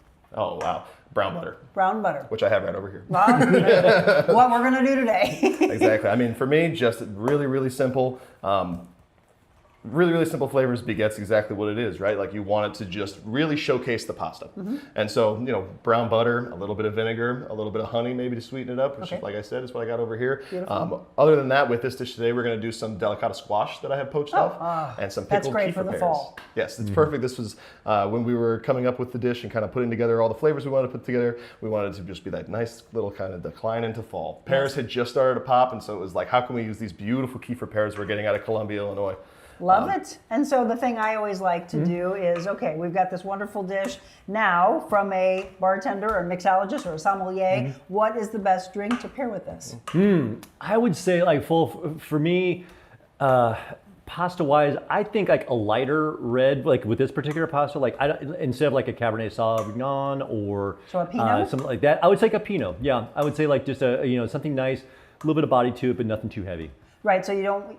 That's the thing that when people are doing pairings, that they will overpower. And then it's like, okay, well, the chef wanted you to taste this, but now you're tasting this, and it doesn't work together. Yeah, it's just like dumping ketchup all over it. It's the same sort of thing. It's like, why did we work this hard? Yes, absolutely. So speaking of which, I just saw within the last couple of weeks or so, they were talking about some really amazing speakeasies to go to. Planter's House was actually on that, but I don't consider that a speakeasy. No, I don't. But either. did you see that list? No, I didn't. Yes, Planter's House. Was it a local? They actually made the list of speakeasies throughout the United States. Oh, interesting. No, I didn't see that. I would disagree with that. Right. It's an incredible place. And it definitely has, a feel of something that was like it was intended to be kind of replicate a hotel bar. From sort of the late 1800s, early 1900s is what the actual intention was, as I recall. So Air-wise, maybe, but not I mean, you walk right in the front door and order your drink. Yeah. I was surprised by that. Now, it's interesting because right around the corner, there is a speakeasy that is getting ready to open, where a lot of you might know about the fire that happened in the old Vindicet building. That's got a new speakeasy going into it, which I'm super excited about. But, from covering the food scene, I'm so thrilled of what I'm seeing in the evolution, not just from the food side, but we're seeing places open left and right that people are like, I just go there for drinks. Yeah. So if they want that, what would you say would be standouts in your book? Well, Planter's House, obviously, and I was privileged to work there a couple of different times. I helped open it 13 years ago almost now. Is it that long ago? Yeah. Wow. 12 or 13, maybe 12. I would get done anchoring at Channel 5, and my husband, this was during the pandemic, and so right as we were coming out of it, he's like, I'm going to drive you to work, and then when we're done, I said, everybody's closed, right? Because it's still, a lot of places are still not staying open late. Yeah. But that was one of them where he's like, we can go in and get at least one drink before they close the door. Yeah. It's such a great vibe. It is loud in there, though. It can be, yeah. There is a more intimate space up called the Bullock Room, which is usually just used for overflow and like special events now. Okay. But in the main room, it's got huge ceilings. It's got the big, I always look like the prow of a ship. The bent wood. It's gorgeous, though. It really is. And Jamie Kilgore, who is Ted Kilgore's wife, they're a couple of the owners, along with Ted Cherrick. And she helped with a lot of the design work in there. Like the chandeliers that are in that main room are from the old St. Louis police station that was torn down years ago. So these Art Deco light fixtures, just gorgeous. Yeah, a lot of thought went into it. Once again, if you're just tuning in and like, hey, what are we talking about? We're talking about this book called Matt's St. Louis Food Story. Flip through it, you'll enjoy it. Keep it, by the way, as a good resource because you can go, I'm going to try this one. And then, hey, now I want to go. Matt said I should go get a drink here. I should go eat here. I'm going to go to this grocery store. Again, celebrates some of the ones that have been around forever or new ones that are coming around. I want you to go and see these guys actually at Bistro La Floraison as well and maybe have this dish we're making. Sure. So we're making gnocchi. Where are we on our dish? Okay, so we are just about there now. If you touch the bottom of that, it's just kind of warm to the touch. It's right around getting to the body temperature. So I've got a couple of things over here in the refrigerator. I'm going to go grab out really quickly. Excuse me. So what would you say are some of the top restaurants that we would know about that are in the book that you would say people would go, oh, yeah, I love this one. It's been around forever. Well, there's a couple places. Crown Candy Kitchen is one in there who's been there. I mean, and those folks have been just, cornerstones of that community for years and have really weathered all the economic storms, in the north part of the city. Absolutely. And still do fantastic stuff. Joya's Deli is another one. They were also a James Beard nominee. Oh, yeah, the hot salami, you can't go wrong with that. And they've been around for a really long time. Those are a couple of the ones. There's another one that has been around for a long time in different guises, and I think a lot of people might not be familiar with it unless they're in that area. But in Florissant, there's a place called Handel's. Yes, there is. That's good friends of mine. Yeah, and it's a fantastic place. It's a historic building. It's been a restaurant a few different times, different owners. Right. But they've been, again, talk about cornerstone of the community. They've been there forever. Yes. And they do really great. They have a fantastic brunch. I think they still do that. Their food is amazing. And it really Shout is. out to the Bennetts. Yeah. Ed Bennett absolutely. is the gentleman who took it over. He passed many years ago, but that was the father. And then Nathan, Josh, Julie Bennett, by the way, who I went to grade school with. That's where I went to school. Oh, and interesting. So yes, the story about Matt, all of us young kids going over for penny candy. Yeah. Right? And then it was a butcher shop. Right. That a lot of people, it was a butcher and a grocery store. Yeah. Yes, yes. And then it turned into this incredible restaurant. Yeah, and that's an area that there's so many areas in St. Louis where everybody in the neighborhood knows about this place, but somehow the word hasn't gotten around to the larger population for whatever. So that's another thing we hope to do with the book is, let people know like, hey, there's other stuff out there and get out of your neighborhood, get out of your little comfort sphere. It's very true. And see something else. Yeah. Try something else.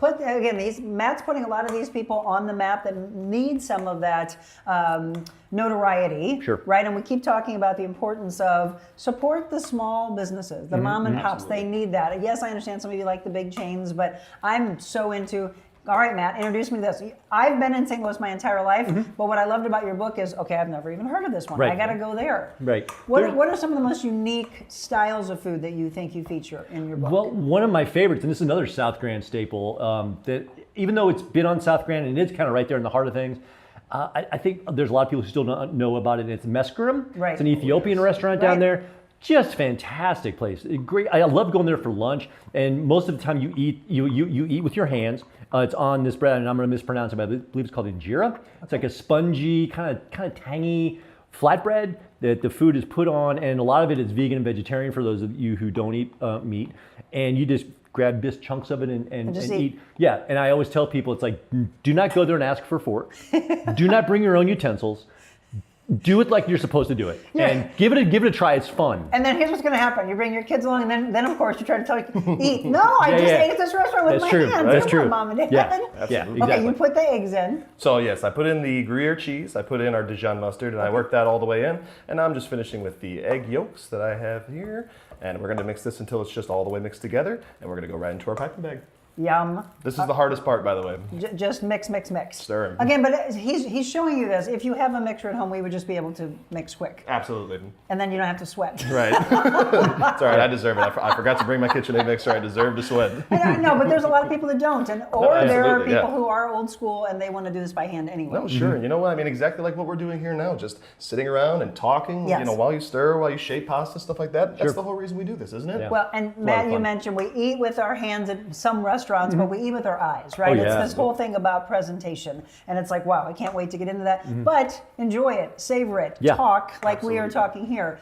You have something in the book that I didn't know about. I used to eat at Cafe Natasha, which that was open, and they named that after their daughter, right? Yes. Now she's getting major press for the gin room. Talk a little bit about that. Well, and I think it's been 10 years. I think they just celebrated their 10th anniversary at the gin room. So there used to be called Cafe Natasha. I believe it started in the West End, or excuse me, in Del Mar. And then now they're on South Grand. It was a restaurant for years. Natasha's parents owned it and named it after her. She came back to town. She had been out of town for a while. Kind of took over and decided she had fallen in love with gin and really wanted to focus on that. So half of it was Cafe Natasha, half of it was what became known as the Gin Room. Right. And now Cafe Natasha is no more, and it's a Salve Osteria. Okay. Which is still a fantastic restaurant. What type of food?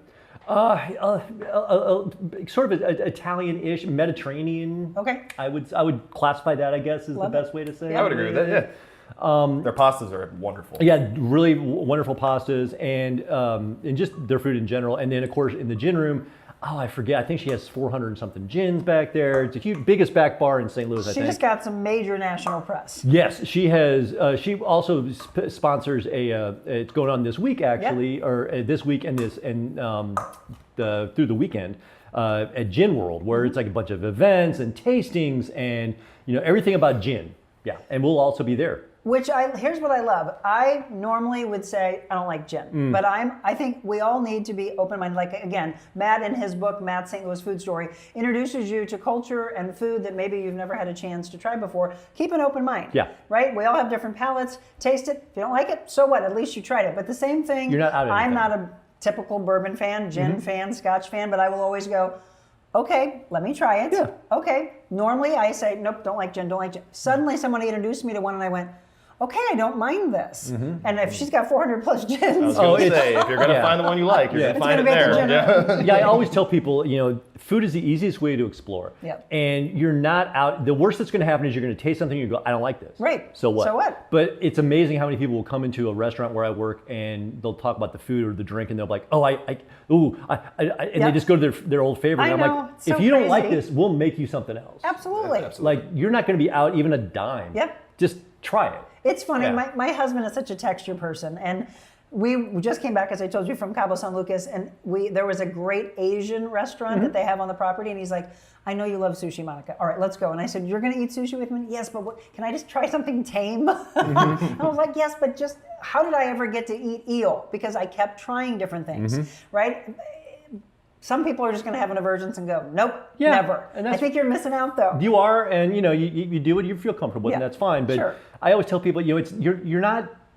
bungee jumping. You're not like, swimming with sharks. You're trying a dish. Right. What could possibly go wrong? Absolutely. Just make sure you don't have an allergy. That's very true. Boy, and I love though that you have so many that cater to that now. That's the first thing that they ask. Are there any allergies here? And it's just gotten more and more and more. It's crazy. Certainly. Okay, so we're going to take a break again. When we come back, where are we, Chef, in our next step? We're about to move on to the poaching process, and then we can actually make something to eat. Okay, it's almost time to eat. Almost. Again, if you're just tuning in, I want you to know more about Matt's St. Louis food story. There is a signing that you can go and meet Matt tonight. Tell them again where it's located. It's going to be at the Royale on Kings Highway, 5:30 to 7:30, and we'll be there signing books. And I'm also going to be the first, I think, 5 people. I'm buying them a drink. Oh, hey, there you go. Yeah. And then you've got signings coming up next weekend as well. Well, we've got one there. We've got one on the 17th at Pierce Creek, which just opened Where's up. That is up in the Creve Coeur area. Okay. Then we've also got one at Vom Foss in Maplewood. Which, by the way, you feature. I do. If you have never been there, I've only been there a couple times, but we spent the most amazing evening there about a month or so ago. And I bought so many olive oils, so many vinegars. My husband was trying all these different bourbons. I got some kind of a liqueur. Super cool place in Maplewood if you've never been before. They do tons of dinners, and coming up now that it's cooling off in the fall, they have a series of raclette dinners, which is basically like Swiss fondue. It's delicious. Yummy. All right. So again, Matt's St. Louis food story. If you want to know more about it, we're going to show you where you can get the book. Again, go to Amazon if you want to, or go to these book signings that he has coming up. Meet him in person, maybe get a drink as well. We'll have more about the bistro and how you can find them, and then making this dish. We'll make sure that we have the recipe for you as well. More with Matt and Chef Nick when we return.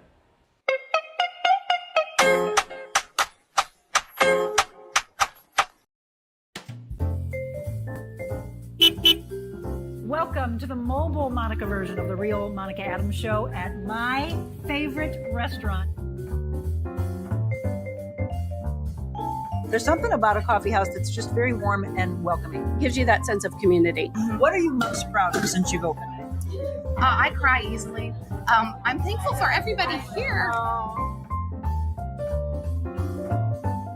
You opened the door during the middle of the pandemic. You got the best Italian restaurant in the United States. Here in St. Louis, you put us on the map. Does it scare you? Do you go through fear? Terrifying. So how do you get past the fear? We find something to laugh about.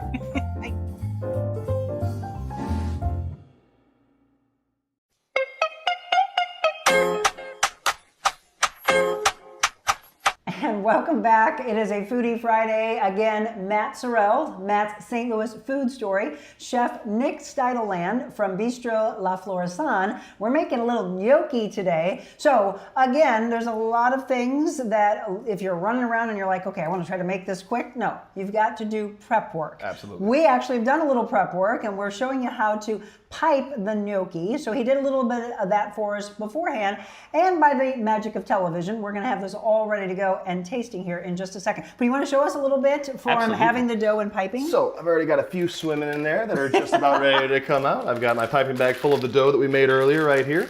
This is true contrast therapy. They're going from hot to cold. Yeah, right. Well, that's all cooking is. Making it hot, bring it back down to cold, making it hot again. But yeah, so basically we're just going to pipe out our little gnocchi shapes here. Okay. And cut them with a stick. You could use a toothpick. You could use a piece of string. I was wondering how we did that. Just whichever you like. And then once they are all nice and floating and look beautiful. They said, Chef Nick, we want to come out. Yes, they're holding their hands up. They're ready to be extracted. You just go right into a little bowl that was once that is nice, literally nice contrast therapy, which has become a very big thing. Oh, exactly. Cold plunge. Cold plunge. Hot tubs. But just like you said, Monica, I've got some ready to go right over here with the power of magic. If you're just tuning in and you're like, wait a minute, this kitchen looks different. It is. It is literally our debut today of our new Slyman Brothers Premium Kitchen and Bath. Our kitchen here at Adventure Unknown, which we are truly enjoying, and we get a chance to debut it with Chef Nick and with Matt. Matt, by the way, Matt's St. Louis Food Story, this book, there's so much in there, some unique restaurants, some restaurants that have been around for decades, and then what about some brand new ones that you're excited about? One of my favorite places, and they're not brand new, but they are new to the area, and that's, I'm going to mispronounce this again, because I'm St. Louisan, but Kind Tayo. which is a Filipino restaurant, and where's it is that? in Midtown. Okay. It's in a little area that's also got a fantastic local brewery. Midtown is really coming along right now. Yes. That's really kind of having a resurgence. So it's Filipino food. Randy and Sally Arcega are the owners, and Sally is the chef. They started out in Illinois and then came over to St. Louis, I think about 2 years ago now. What part of Illinois do you know?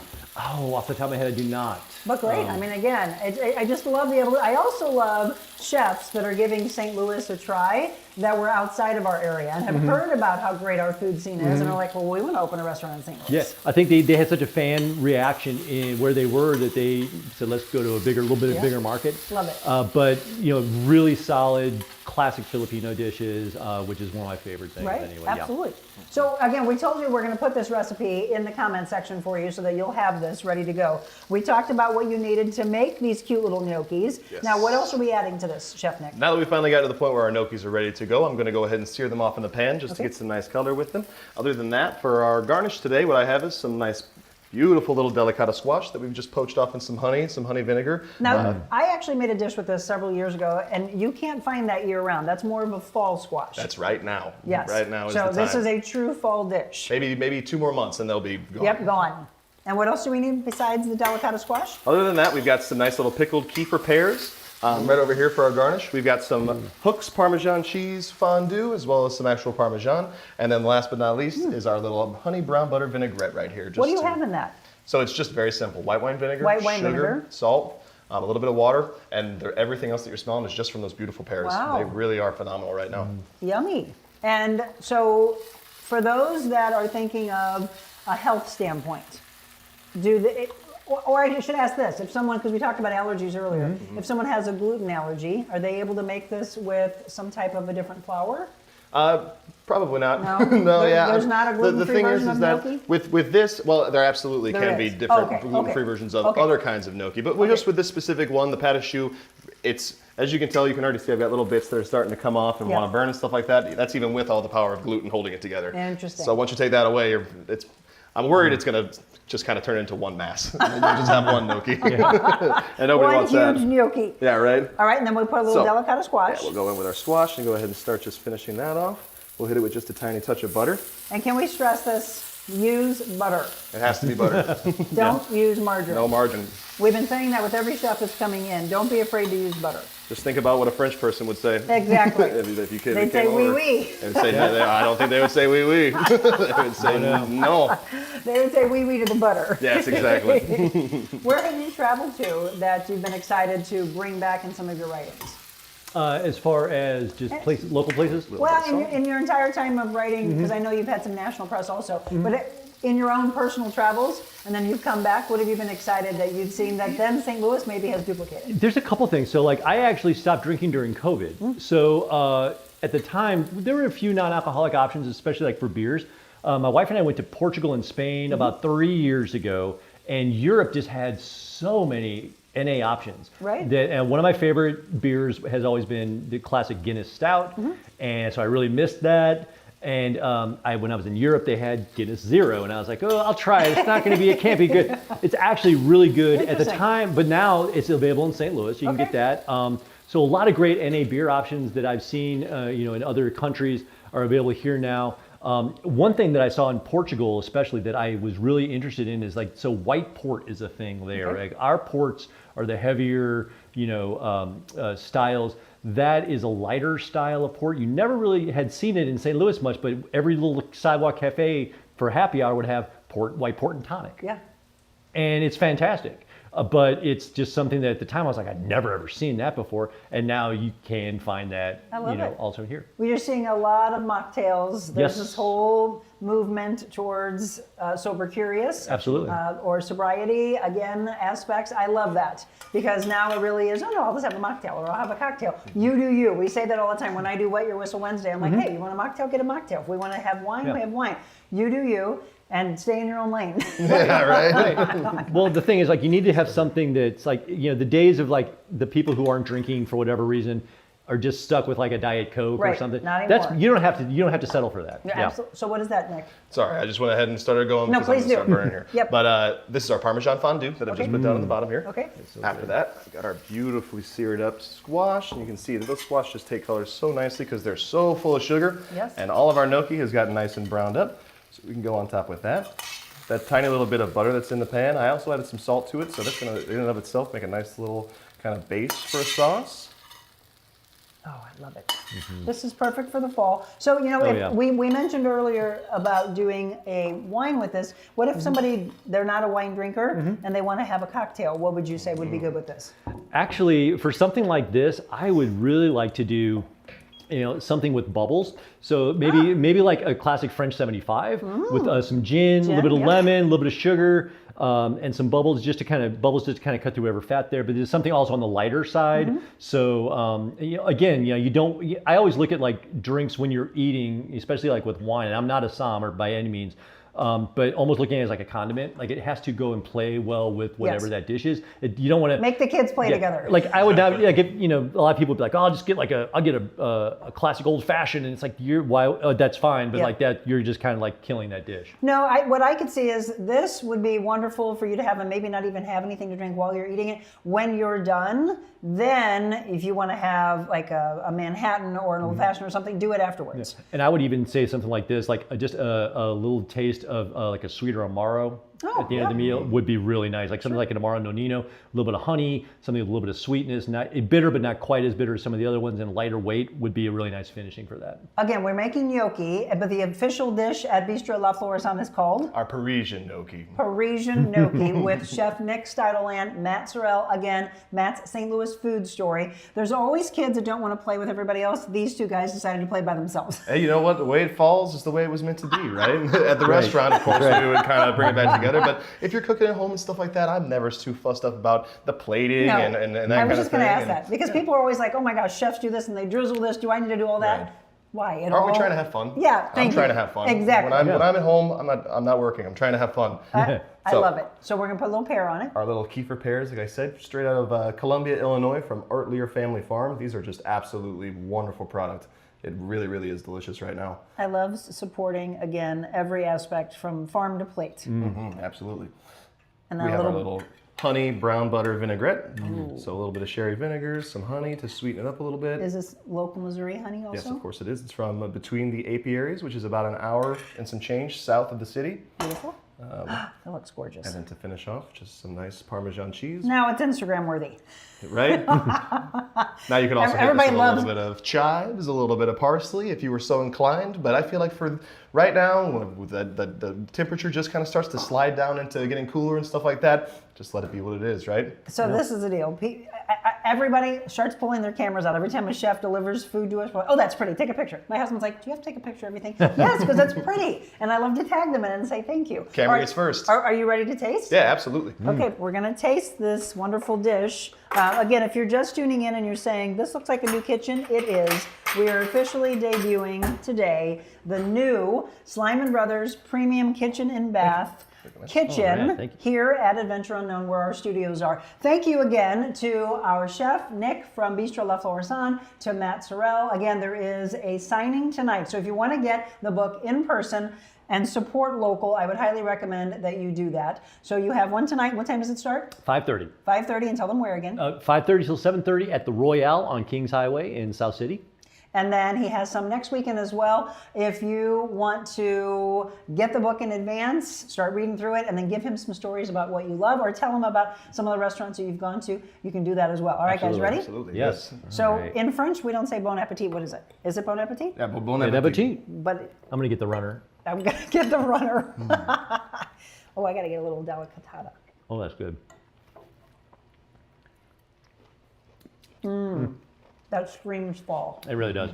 Oh, the Gruyere cheese is delicious. Yep, I always like that little bit of vinegar is always just a nice add. You know, that the Paris just kind of punch it up a little bit because there's so much butter on this plate. Oh yeah. He's going back for more. That's when you know it's good. Oh yeah, Pinot Noir is a good call on this, by the way. Yeah. Love it. Okay, if you want the recipe, we'll be dropping it in the comments. And then I would love, just like this lady did with me last week, tell me when you're going to make it. She was all excited to make this German dish for her mom coming up this weekend, I believe. If you want to make this, Great. If not, why don't you go ahead and go in and see these two gentlemen behind the bar in the kitchen. Tell them one more time where Bistro is located. It's at the corner of Hanley and Wydown. All right, get in there very soon and try this dish, the Parisian gnocchi. Tell them that you saw us here on the Real Monica Adams Show. By the way, folks, if you have a chef, a restaurant, a mixologist, a bartender, etc., that you would like us to feature on a future Foodie Friday, just let me know. Shoot me an email at info@therealmonicaadams.com. It's been a beautiful show. We've got our final wrap up, so don't go anywhere. More of the Real Monica Adams Show to come.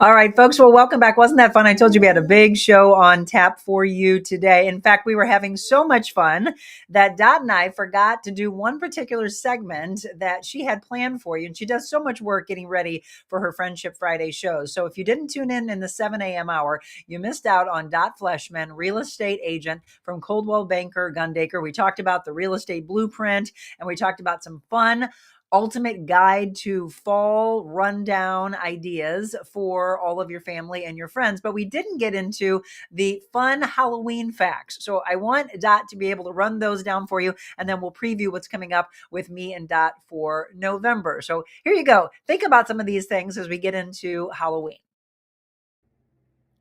Hey everyone, just a few fun Halloween facts that you probably didn't know.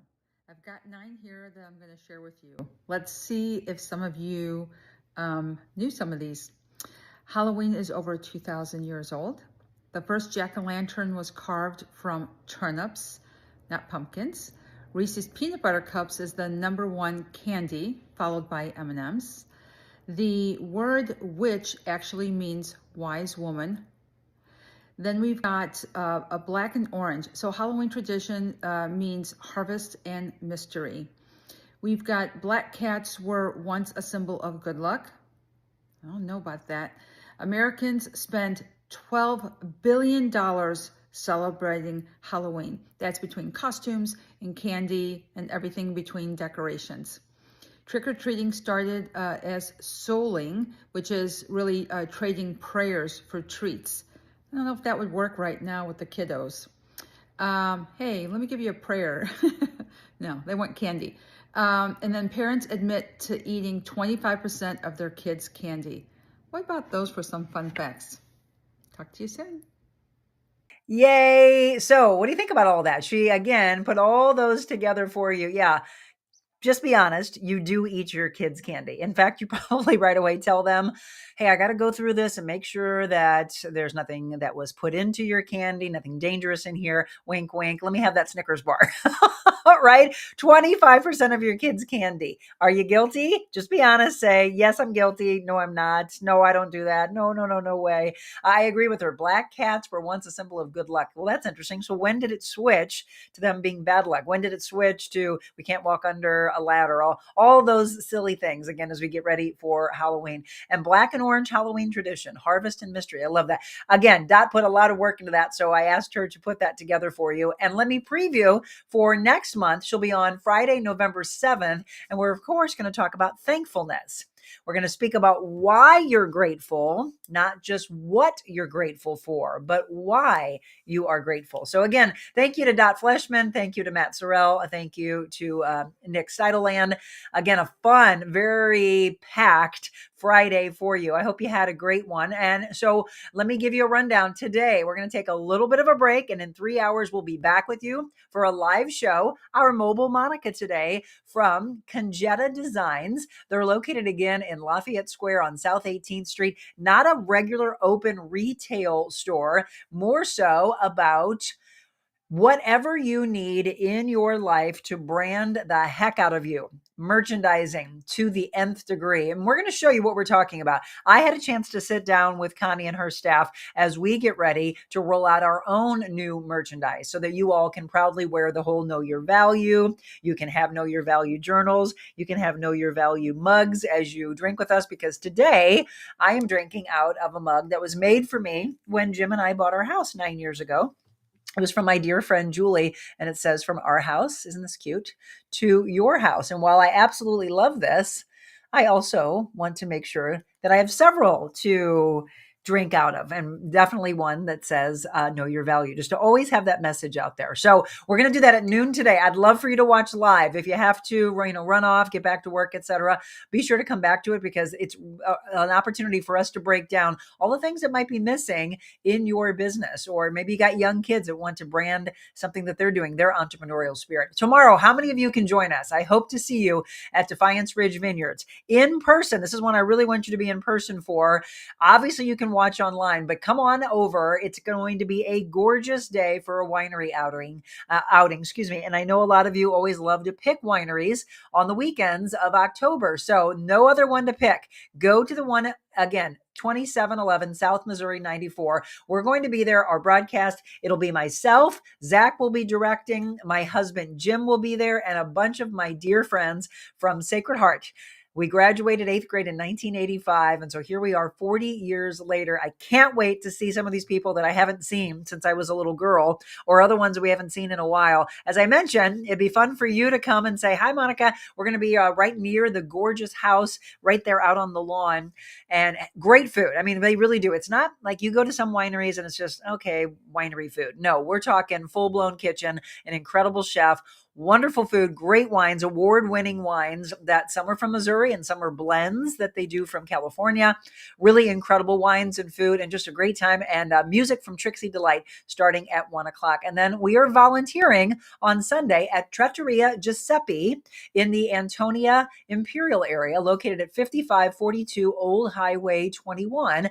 And from noon to 5, you can have an all-you-can-eat Italian buffet. So come on, bring your family out, bring your friends out. You want some great Italian food, and I do mean you're going to walk away and be blown away, and you're going to say, "Why in the heck have I been here before?" Wonderful food, noon to 5, and a great portion of the proceeds are going to Responder Rescue to help out our heroes that are injured or killed in the line of duty. So a packed weekend for the Real Monica Adams team, and I hope to see you at one or all of these events. Stephanie, I hope you have a great weekend as well. I'm glad you enjoyed the show. Go Mizzou. Illinois and the Gophers. Yeah, Mizzou playing Alabama tomorrow morning at 11 a.m. If you didn't hear, the Blues lost last night. Their home opener, 5-0 to the Minnesota Wild. They're in action on the road tomorrow. St. Louis City SC, by the way, is off this weekend. They're back in action next week. All right, let's wrap up with our devotional. Are you all too blessed to be stressed? I hope so. But if you are stressed, let's calm you down a little bit. Are you tired? Are you worn out, burned out on religion?